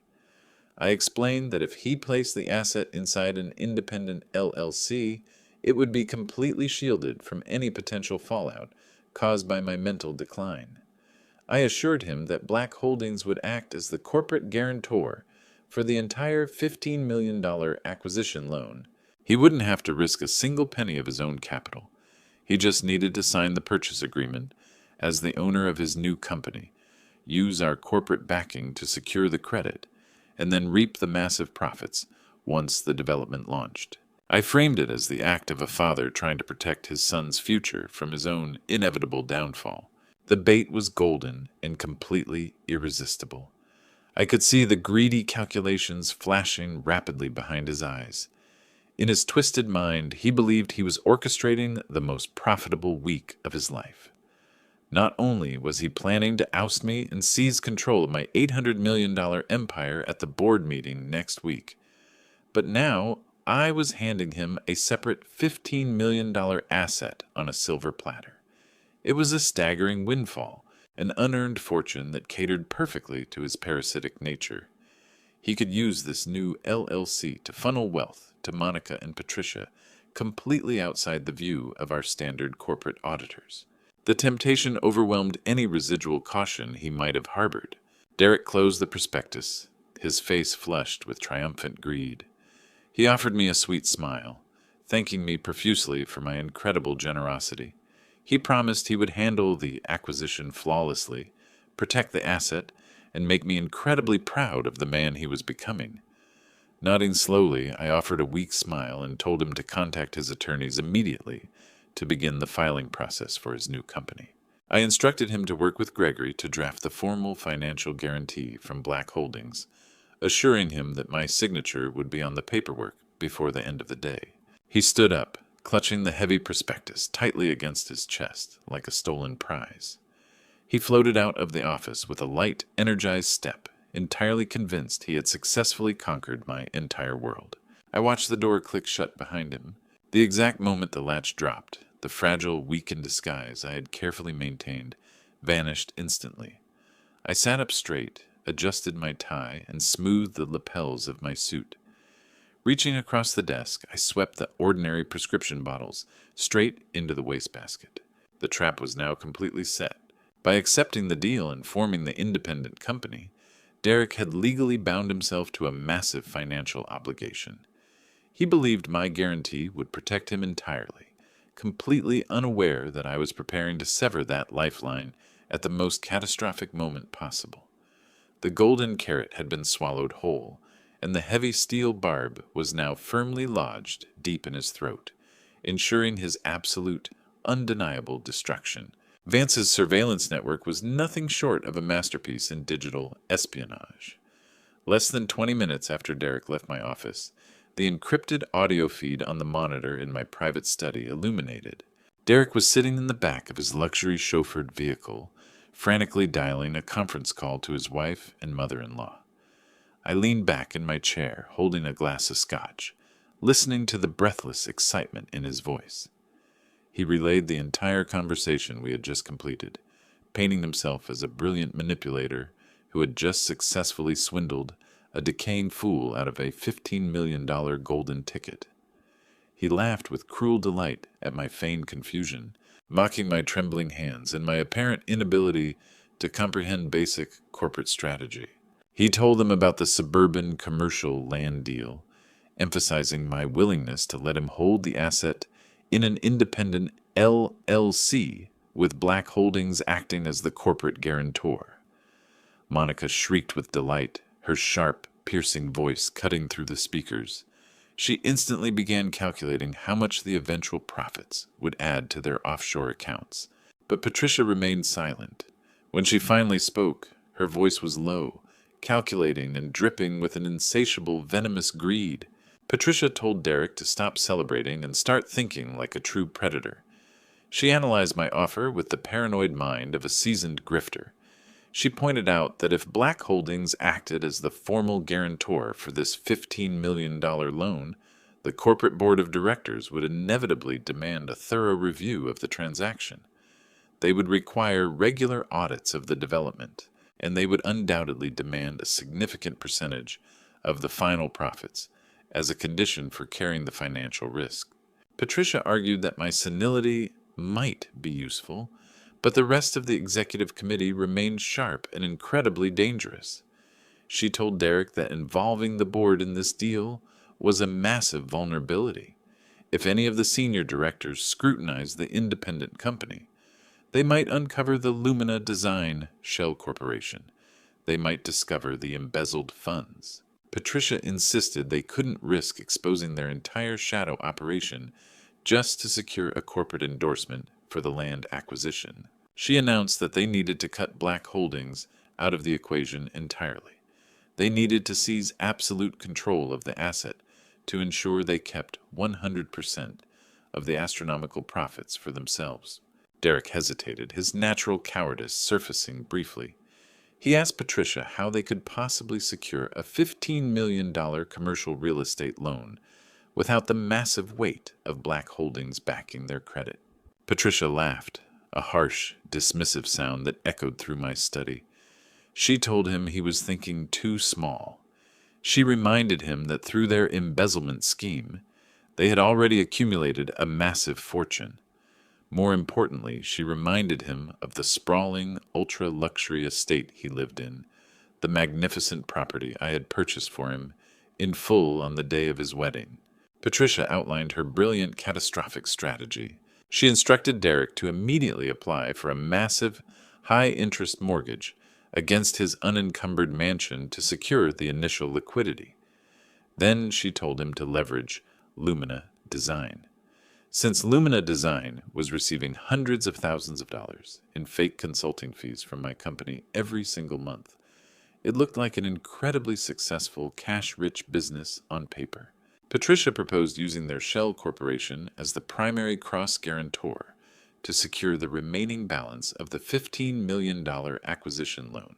By combining the equity of the mansion and the fabricated financial strength of Lumina Design, they could secure the commercial financing independently. It was a breathtakingly reckless plan. It was the financial equivalent of building a skyscraper on a foundation of quicksand. If anything went wrong with the suburban development, if the zoning failed, or if the market shifted, they would be personally liable for a staggering mountain of inescapable, high-interest debt. They would lose the estate, the shell company would be exposed, and they would be completely ruined. But their arrogance blinded them to the danger. They were completely intoxicated by the prospect of hiding $15 million in real estate equity entirely from my board of directors. Monica cheered the idea, already planning how to spend the exclusive profits. And Derek, the ever-compliant, predictably greedy puppet, swallowed his mother-in-law's horrific advice without a second thought. He praised Patricia as a genius, entirely convinced they were outsmarting my supposed safety measures and securing their ultimate financial independence. I listened to their triumphant laughter, feeling a profound, chilling satisfaction. I had handed them a rope, and Patricia had eagerly tied it into a noose for all of them. Over the next 48 hours, Vance and Gregory monitored a flurry of frantic, reckless financial activity. Derek moved with extreme speed, terrified that my brief moment of generosity would vanish if my condition deteriorated further. He contacted a predatory private lending firm, the kind of institution that charges exorbitant interest rates but asks very few questions. He rushed through a massive mortgage application, leveraging every single ounce of equity in his luxury home. Meanwhile, Patricia finalized the paperwork, binding Lumina Design as the corporate guarantor, submitting their fraudulent bank statements as proof of financial solvency. They moved so quickly, completely blinded by the scent of unearned millions, that they failed to read the aggressive default clauses hidden in the fine print of the private lending agreement. By Friday morning, the trap was perfectly set. Vance intercepted the digital transmission from the private lender, delivering the final purchase contracts. I sat at my mahogany desk, watching the live surveillance feed, as Derek and Patricia logged onto the secure portal to sign the documents. They were sitting in Derek's home office, drinking expensive coffee, entirely unaware that their every keystroke was being recorded. I watched the cursor move across the screen. I watched Derek execute his digital signature on the primary loan agreement, legally tying his personal estate to the massive commercial debt. Moments later, Patricia signed as the registered agent for Lumina Design, officially binding the shell company to the cross guarantee. The digital seals locked into place, sealing their fate with absolute binding legal certainty. They had just voluntarily hitched themselves to a $15 million anvil, entirely of their own accord. I leaned back slowly, a cold smile spreading across my face. The execution had been flawless. They had bypassed my corporate protections entirely, choosing to risk their stolen wealth and their private sanctuary out of pure greed. They believed they had secured their kingdom. They thought the board meeting would be a mere formality, a simple coronation where they would lock the old fool away and inherit the earth. They had absolutely no idea that the ground beneath their feet had been completely hollowed out. I called Gregory and told him the signatures were confirmed. I instructed him to prepare for the final phase of the operation on Monday morning. The long game was finally over. It was time to pull the lever and watch them drop straight into the abyss they had constructed for themselves. Monday morning arrived with a crisp, bitter chill that matched the atmosphere in my private study perfectly. I had Gregory meet me at my home before the sun broke over the city skyline. We needed absolute privacy for this final briefing, away from the corporate offices and my son's prying eyes. Gregory arrived at exactly 5 a.m. sharp, carrying the familiar heavy leather briefcase. He looked exhausted, but his eyes carried a distinct, sharp glint of professional triumph. He took a seat in the leather armchair across from my desk, accepting the black coffee I poured for him. He didn't speak immediately. He simply opened his briefcase and withdrew a thick, official-looking file bound in a distinct red government folder. He placed it gently on the desk between us. "It's done," Gregory said, his voice low and steady. "The county registry processed the deed officially at midnight. Derek and Patricia are now the sole, undisputed legal owners of that suburban commercial lot." I leaned back in my chair, taking a slow sip of my coffee. The liquid was scalding, but I barely felt it. "And the financial structure?" I asked. "Executed exactly as they planned, driven entirely by their own unchecked greed," Gregory confirmed. "Derek holds the primary deed under his newly formed LLC. The purchase was funded completely by the high-interest private mortgage he took out against his residential estate. Lumina Design, Patricia's fraudulent shell company, is listed as the primary cross-guarantor. Black Holdings is completely severed from the entire transaction legally. In their frantic hurry to keep all the non-existent profits for themselves, they explicitly removed our corporate guarantee clauses." I nodded, letting a cold clinical satisfaction wash over me. "Show me the environmental assessment, Gregory." Gregory opened the red folder and slid a highly confidential, heavily redacted federal document across the table. It was a geological survey from the Environmental Protection Agency. To an untrained eye, or to an arrogant amateur like my son, the $15 million suburban property looked absolutely like a gold mine. It was perfectly situated near major transit arteries and surrounded by affluent neighborhoods. On the surface, it was the perfect canvas for a luxury retail and residential complex. But Derek, blinded by the golden carrot I hung in front of him, had been too eager to steal the prize before my supposed total loss of sanity to bother commissioning an independent soil analysis. He relied entirely on the outdated, superficial survey I had intentionally left in the prospectus, a report that conveniently omitted the deep history of the land. "The property," Gregory began, tapping a specific paragraph on the federal document, "was the site of an unregulated chemical manufacturing plant back in the 1950s. Before environmental regulations existed, they dumped thousands of gallons of heavy metals, volatile organic compounds, and highly corrosive industrial solvents directly into the ground. The factory was bulldozed and paved over decades ago, burying the toxins deep beneath the topsoil." I stared at the breakdown of chemical compounds listed on the page. "And its current federal status?" "Exactly 3 weeks ago, it was quietly designated as a federal Superfund site," Gregory answered, a tight, merciless smile touching the corners of his mouth. "The federal government has ordered the activation of emergency, catastrophic-level environmental remediation protocols. The toxic plume has begun migrating toward the local water table. The land is completely unbuildable, deeply toxic, and absolutely worthless." The sheer brilliance of the trap hummed in my veins. A federal Superfund designation was the ultimate nightmare in the commercial real estate sector. It was a financial black hole. The law dictated that whoever held the legal deed to the property was immediately and unequivocally liable for the entire cost of the government-mandated cleanup, regardless of whether they caused the initial pollution. "And the current projected cost for the initial phase of the mandated environmental remediation?" I asked, wanting to hear the number aloud in the silence of my study, even though I already knew the answer. $15 million. Gregory said with absolute finality.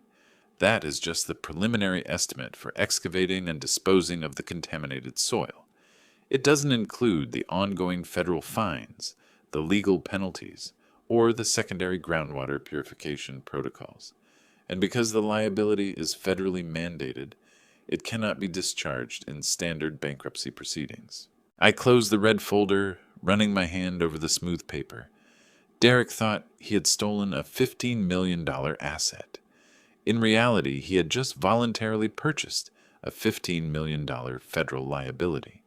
He had mortgaged his beautiful, paid-off mansion to buy a toxic wasteland, and by using Lumina Design as the cross-guarantor, he had legally tied that fraudulent shell company to the massive federal debt.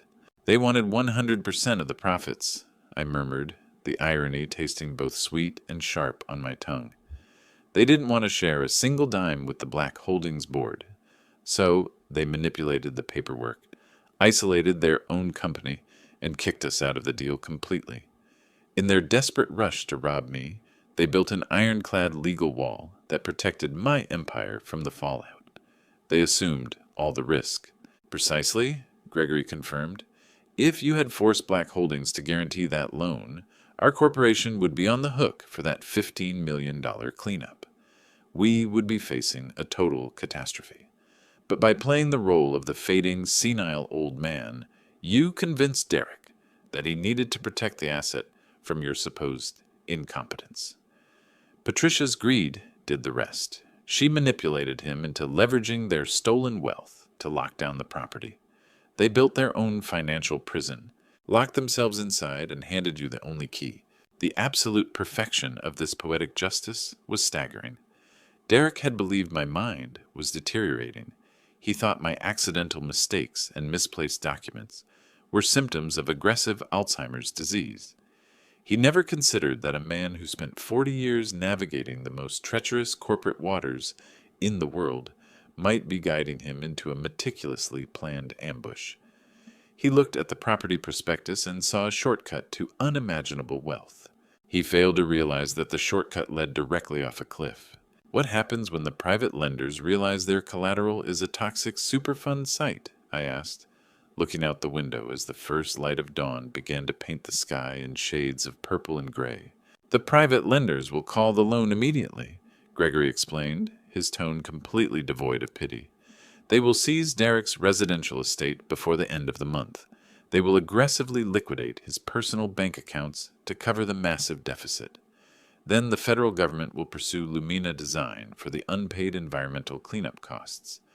When the federal auditors open Lumina Design's ledgers to seize their assets, they will discover the embezzled funds instantly. The agents will see the fake invoices. They will track the offshore wire transfers to Patricia and Monica. Everything will come out in open court. I let him dig his own grave, I concluded. The morning of the annual board meeting arrived under a heavily overcast sky, casting a solemn gray light through the floor-to-ceiling windows of the Black Holdings executive boardroom. I arrived 45 minutes early, dressed in a suit that looked slightly disheveled, a minor detail intended to reinforce the pathetic illusion I had spent the past week carefully cultivating. I took my customary seat at the head of the massive, polished oak table, but I sat with my shoulders hunched, letting my gaze drift aimlessly toward the far wall. Just before 9 a.m., the senior directors began filing into the room. These were men and women I had known for decades, ruthless financial titans, brilliant legal minds, and aggressive real estate developers who had helped me forge this empire from the ground up. As they took their respective seats, I could feel their eyes charting my posture, carrying looks that blended silent pity with a sharp, predatory calculation. Derek's carefully disseminated rumors had clearly taken root in their minds. Derek entered precisely on time, flanked by his private legal team, looking every bit the triumphant air apparent. He wore a sharp, charcoal gray suit, and his expression was a perfectly tuned mask of solemn responsibility. He paused briefly at my chair, placing a firm, patronizing hand on my shoulder. He asked if I was holding up under the pressure of the meeting today. using a volume just loud enough for the nearest directors to hear. I didn't look up at him. I simply nodded slowly, keeping my hands folded on the table to hide the fact that they were absolutely rock steady. Derek took his seat at the far end of the long table, the traditional position of the executive vice president. The room fell into a heavy, expectant silence. The initial agenda items were handled with a rapid, almost perfunctory efficiency. The quarterly financial reports were approved, standard legal disclosures were acknowledged, and routine operational updates were filed. Everyone in this room knew that the true purpose of this gathering wasn't standard corporate housekeeping. The air hummed with the undeniable electricity of an impending execution. I sat quietly through the mundane proceedings, occasionally asking a slightly confused question or misreading a familiar term, providing the final necessary strokes to my masterpiece of assumed decline. At exactly 10:30 a.m., the scheduled time for new executive business, Derek rose from his chair. The room went completely still. He didn't begin speaking immediately. Instead, he took a slow, deep breath, perfectly mimicking the heavy burden of a man about to execute a terrible but necessary duty. He looked down at the polished wood of the table, letting a long, dramatic pause stretch through the silent room. When he finally looked up, his eyes glistened with carefully manufactured moisture. He had clearly spent hours practicing this expression of heartbroken sincerity in the mirror of the mansion I bought for him. He began by speaking about the incredible legacy of Black Holdings. He spoke eloquently of my decades of tireless dedication, my brilliant strategic vision, and the sacrifices I had supposedly made to build this company into an $800 million powerhouse. His voice was steady, measured, and coated in a sickeningly sweet layer of filial reverence. He told the board that to him I was more than just a chief executive officer. I was a personal hero, a mentor, and a beloved father. He painted a picture of our family bond that was so thick with fabricated emotion, I felt a wave of actual physical disgust rise in my throat. And right then, his tone shifted entirely.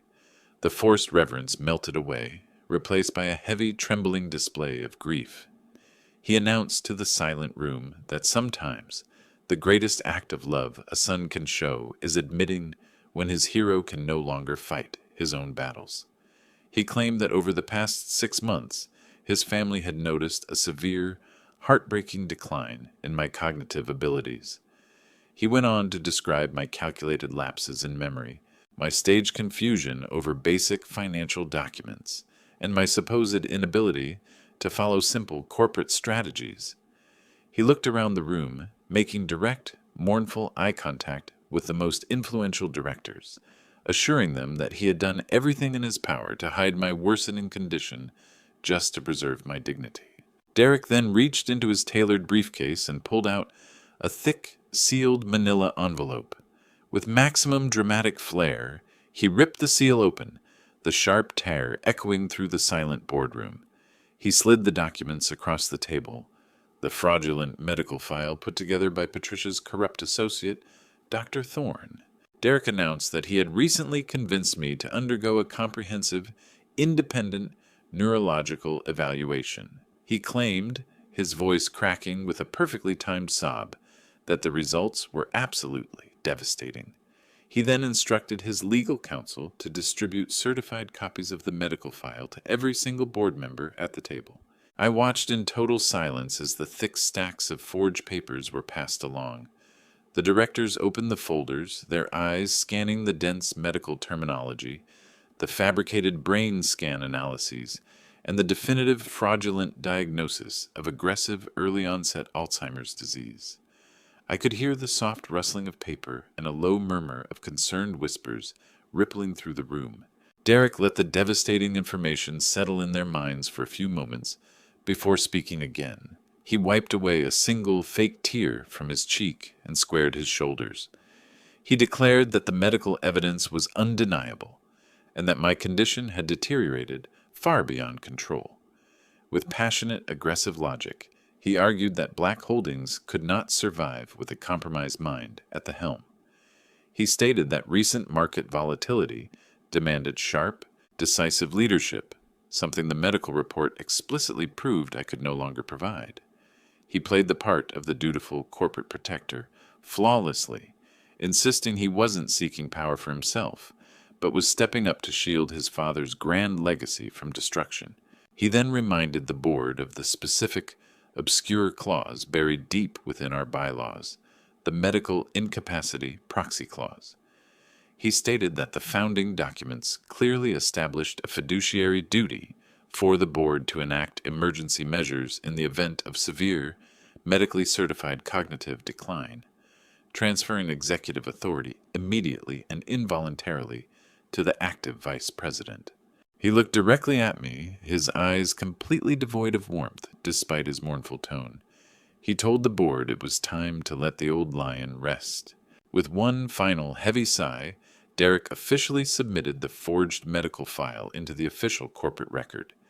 Then he made his final, fatal move. Disguised as a deeply caring, loving son doing what was absolutely necessary for his ailing father, he formally called for an immediate, binding vote. He demanded the board execute the proxy, permanently strip away all my corporate authorizations, and transfer absolute, uncontested executive power of Black Holdings directly to him. The trap had finally sprung, and everyone in the room had witnessed it. Following his dramatic plea, a heavy silence hung over the boardroom like a thick fog. The directors turned their gaze toward me, their expressions a mix of sympathy and hesitation. They waited for my reaction, expecting the confused outburst of a man losing his mind. Derek remained standing at the far end of the glass table, maintaining his posture as the dutiful son performing a terrible duty. He locked eyes with me, a silent defiance hidden beneath his fabricated sorrow. I didn't yell, and I didn't slam my fists. Instead, I slowly leaned back in my leather chair and let out a soft chuckle, which sent a ripple of confusion through the room. The chuckle gradually grew into a genuine, relaxed smile. I reached just below the edge of my desk and pressed an inconspicuous silver button. A sharp click echoed through the room. Instantly, the double doors at the back of the boardroom burst open with a loud bang, shattering the tension. Every head at the table spun around in alarm. Derek flinched violently, his carefully crafted mask slipping as he stared at the entrance.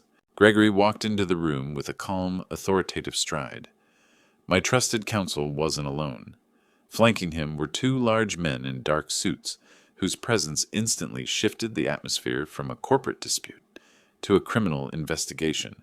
They prominently displayed badges identifying themselves as special agents with the FBI's Financial Crimes Division, and trailing behind them, shuffling anxiously and looking like he might collapse at any second, was a man the board had never seen before, though his name was stamped on every single medical document in front of them. It was Dr. Thorne, the corrupt neurologist Patricia had hired to fabricate my decline.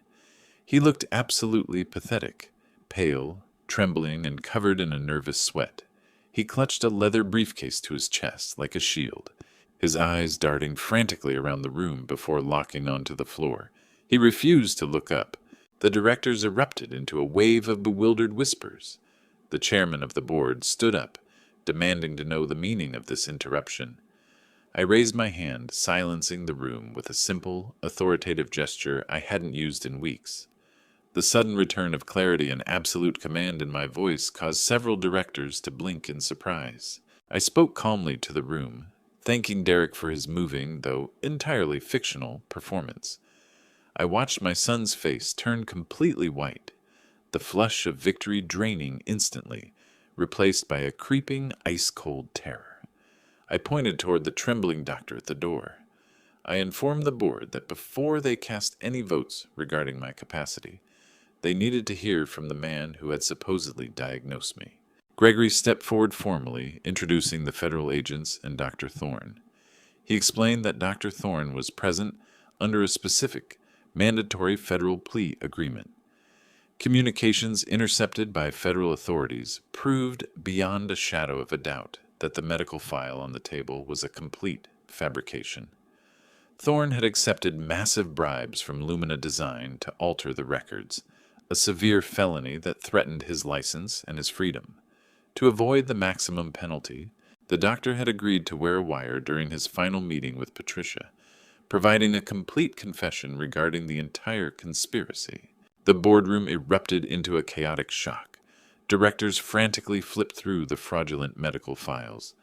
Derek froze at the end of the table, his mouth opening and closing without a single sound escaping.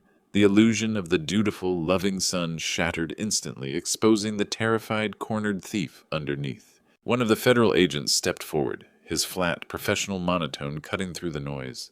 The FBI's Financial Crimes Division has been monitoring a massive money laundering and corporate embezzlement ring operating through the Vice President's office. He addressed the board directly.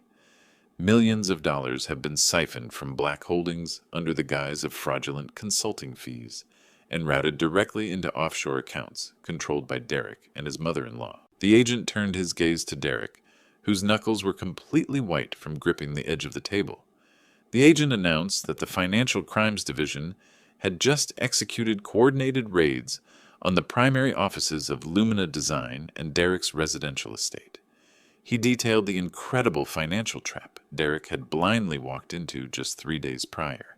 He explained to the stunned board that the vice president had leveraged the embezzled funds and his personal mansion to secure a $15 million commercial loan for a property he believed would make him independently wealthy. Gregory took over, delivering the final surgical blow. He projected the federal environmental report onto the large display at the front of the room. He explained to the bewildered executives that the property Derek purchased was a federally designated toxic waste site. He detailed its Superfund status, the massive chemical contamination, and the uncompromising legal liability that accompanied the deed. He made it absolutely clear that because Derek had acted entirely out of greed, secretly hiding the transaction through his private company and using Lumina Design as a cross-guarantor, Black Holdings was completely insulated from the massive federal cleanup debt. I sat quietly in my chair, watching my son absorb the full reality of his total ruin. His knees buckled, and he sank heavily back into his seat, his eyes wide with horrified, unbelievable panic. In that agonizing moment, he finally realized that every single step he had taken over the past month had been meticulously anticipated and orchestrated by the very man he thought he had outsmarted. The old fool he mocked behind closed doors had perfectly manipulated him into assuming a massive, inescapable toxic debt while delivering him directly into the custody of federal authorities. The second federal agent walked slowly down the length of the glass table. A heavy silence descended once again, broken only by the crisp, rhythmic sound of the agent's footsteps. He stopped directly behind Derek's chair. He calmly requested my son stand up and place his hands behind his back. The metallic click of handcuffs echoing through the executive boardroom was the loudest sound I had ever heard. The board members watched in absolute paralyzed shock as the vice president of Black Holdings was formally arrested for corporate espionage, grand larceny, and federal wire fraud. I stood up from my chair, feeling a sudden immense weight lift from my shoulders. The tailored suit no longer felt too large. My posture was perfectly straight, and my mind was sharper than it had been in decades. I looked down at my son, who was weeping pathetically, as the agents led him away from the table. There was no mercy left in my heart, only a cold, satisfying finality for a battle clearly won. I turned my attention back to the silent, staring board. Calmly adjusting my tie, I placed my hands firmly on the polished wood and informed them that the executive vice president had been officially terminated. Now it was time to get back to the true business of the company. The heavy, solid oak doors of the boardroom remained wide open, framing the corridor outside where the rest of the executive staff had gathered, frozen in shock. I turned my gaze back to Derek, who was still slumped in his chair, trembling uncontrollably as the federal agent stood behind him. I took a deep breath, letting the full weight of my authority fill the massive room. The voice that had been a fragile whisper just minutes ago now boomed with the absolute power of a man who built an empire from nothing. I told him that the medical report was a pathetic forgery, a desperate delusion put together by a coward who lacked the intelligence to build a legacy of his own. But the $15 million toxic debt he eagerly signed for yesterday was as real as it gets. I watched the truth wash over his pale face. He had mortgaged his entire future for a toxic wasteland. The silence in the room was absolute, broken only by the sound of hurried footsteps echoing down the marble corridor outside. Suddenly the boardroom doors were flung open even wider. Patricia and Monica burst into the room, their faces radiating arrogant triumph. Monica was actually holding a chilled bottle of imported champagne, while Patricia clutched a set of crystal flutes. They had been waiting in the executive lobby, fully expecting a text from Derek the moment the board voted to strip away my power. They had come to celebrate my demise, ready to pop the cork over the grave of my career. But the exact moment they crossed the threshold, they froze. The champagne bottle slipped from Monica's manicured hand, smashing against the polished hardwood floor. The expensive liquid flowed around her designer shoes, a fitting metaphor for their shattered dreams. They stared in absolute horror at the federal agents standing firmly behind Derek, and then at Dr. Thorne, who was weeping silently in the corner. Patricia's eyes darted frantically around the room, desperate to find an explanation that didn't end in her own destruction.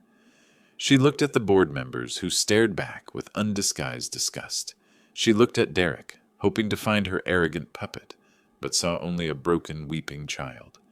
Finally, her gaze met mine. I didn't offer her a single ounce of pity.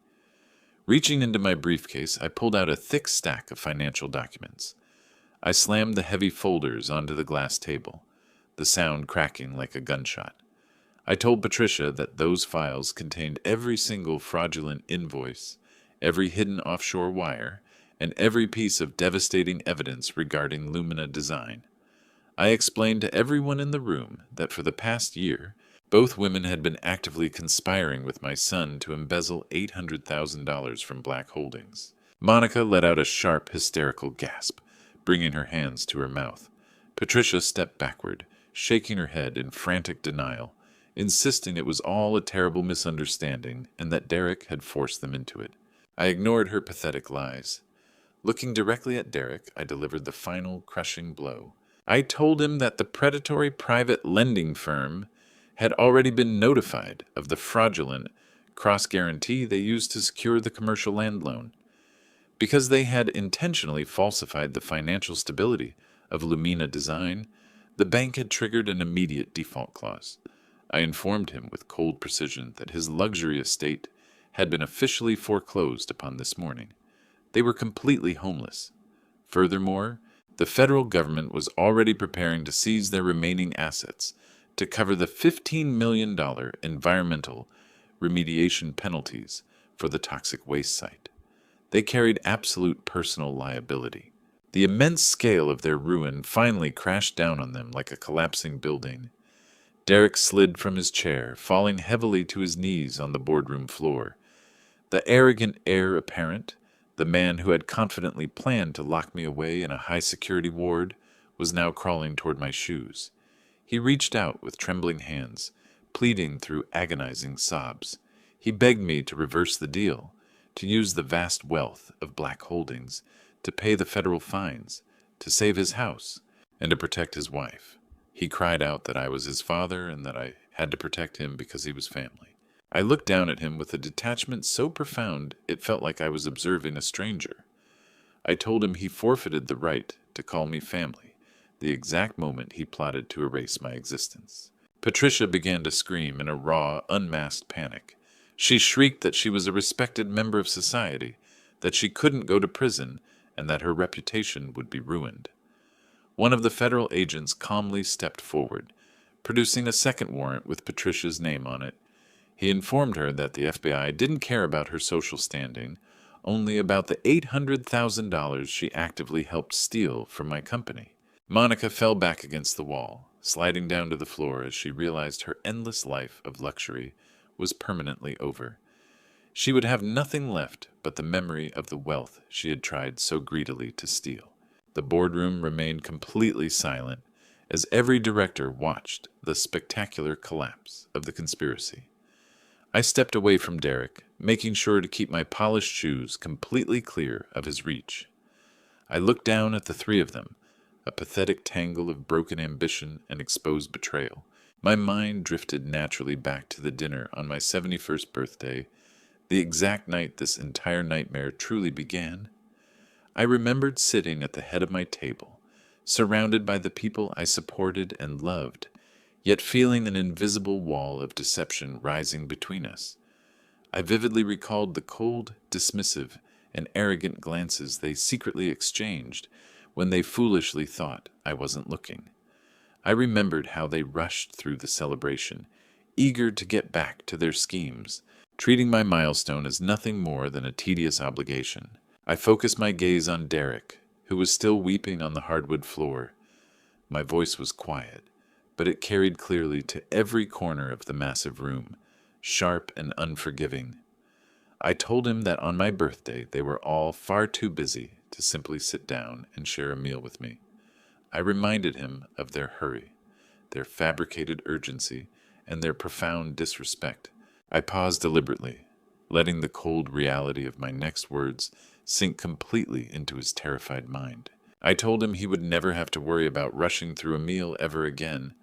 I assured him that now he and Patricia would have years of completely free time to sit quietly and eat their meals inside a federal prison cell. I gave a brief nod to the federal agents. The armed men stepped forward simultaneously.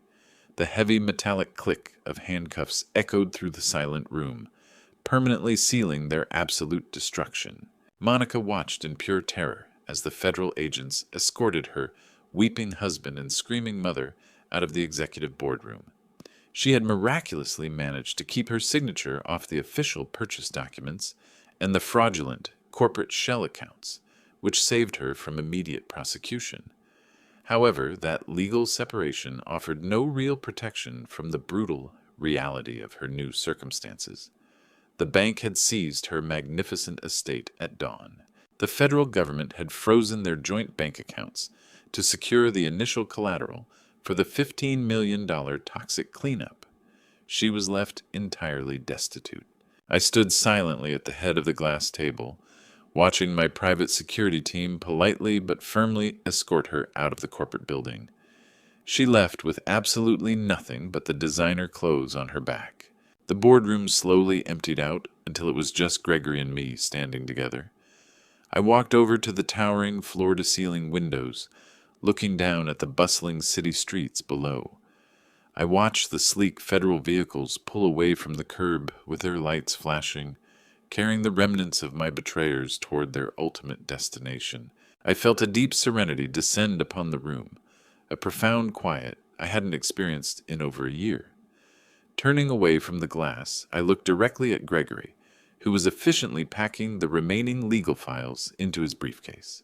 I instructed him to draft the necessary paperwork to permanently and irrevocably disinherit Derek from my estate.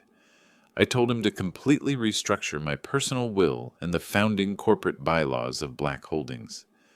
I wanted my massive shares redistributed directly to the loyal, long-term employees who had actually sacrificed to help me build this empire from nothing.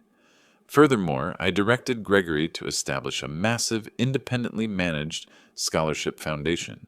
I wanted a significant portion of my wealth dedicated to funding young entrepreneurs from poor backgrounds who were hungry and possessed true ambition, rather than fueling inherited entitlement. Gregory nodded with deep professional respect, confirming that the new legal directives would be executed perfectly before the end of the week. I walked back to my desk, opened the bottom drawer, and withdrew a heavy crystal decanter filled with aged, exceptionally expensive bourbon. I poured a generous amount into a heavy glass tumbler, the amber liquid catching the soft light filtering through the overcast sky. I took a slow, deliberate sip, letting the familiar warmth radiate through my chest. I was a 70-year-old man, completely single, standing alone in a massive corporate fortress. I had permanently lost my only son to an incurable disease called greed. A weaker man might have collapsed under the staggering weight of that heartbreaking reality. A weaker man might have wept for the shattered illusion of a loving family. Yet, as I stood there, Gazing out at the breathtaking city skyline I had conquered decades ago, I didn't feel a single shred of sadness. There was no lingering grief, no parental regret. I had surgically excised a malignant, spreading tumor from my life before it could completely consume my hard-earned legacy. I had protected the sprawling empire I loved, and I had reestablished absolute, undeniable sovereignty over my own existence. The air in my office finally felt clean, crisp, and completely breathable. I took another slow sip of the rich bourbon, savoring the exquisite taste of absolute victory. My grand legacy was finally safe, perfectly insulated from the treacherous leeches that had tried so desperately to bleed it dry. I knew there would be a storm of loud gossip echoing through the financial district over the next few days, but those ignorant whispers meant absolutely nothing to me. I had survived the worst betrayal imaginable, and against all horrific odds, I stood proud as a sharper, infinitely stronger, and completely victorious man. Blood does not guarantee loyalty, and family is never an excuse for betrayal. We spend our lives making sacrifices to provide for our children, hoping they will inherit our wealth alongside our morals. But when greed poisons their hearts, you must find the courage to stop being their safety net. True love sometimes means letting them fall into the catastrophic consequences of their own destructive actions. Protect your peace, defend your hard-earned legacy, and never allow anyone, no matter who they are, to mistake your parental generosity for foolish weakness. You owe yourself the respect they refuse to give you. If this story proved that karma always comes back to collect its massive debts, hit that like button to show your support. Subscribe to the channel for more incredibly satisfying stories of absolute justice, and let me know in the comments what you would have done to Derek and Patricia.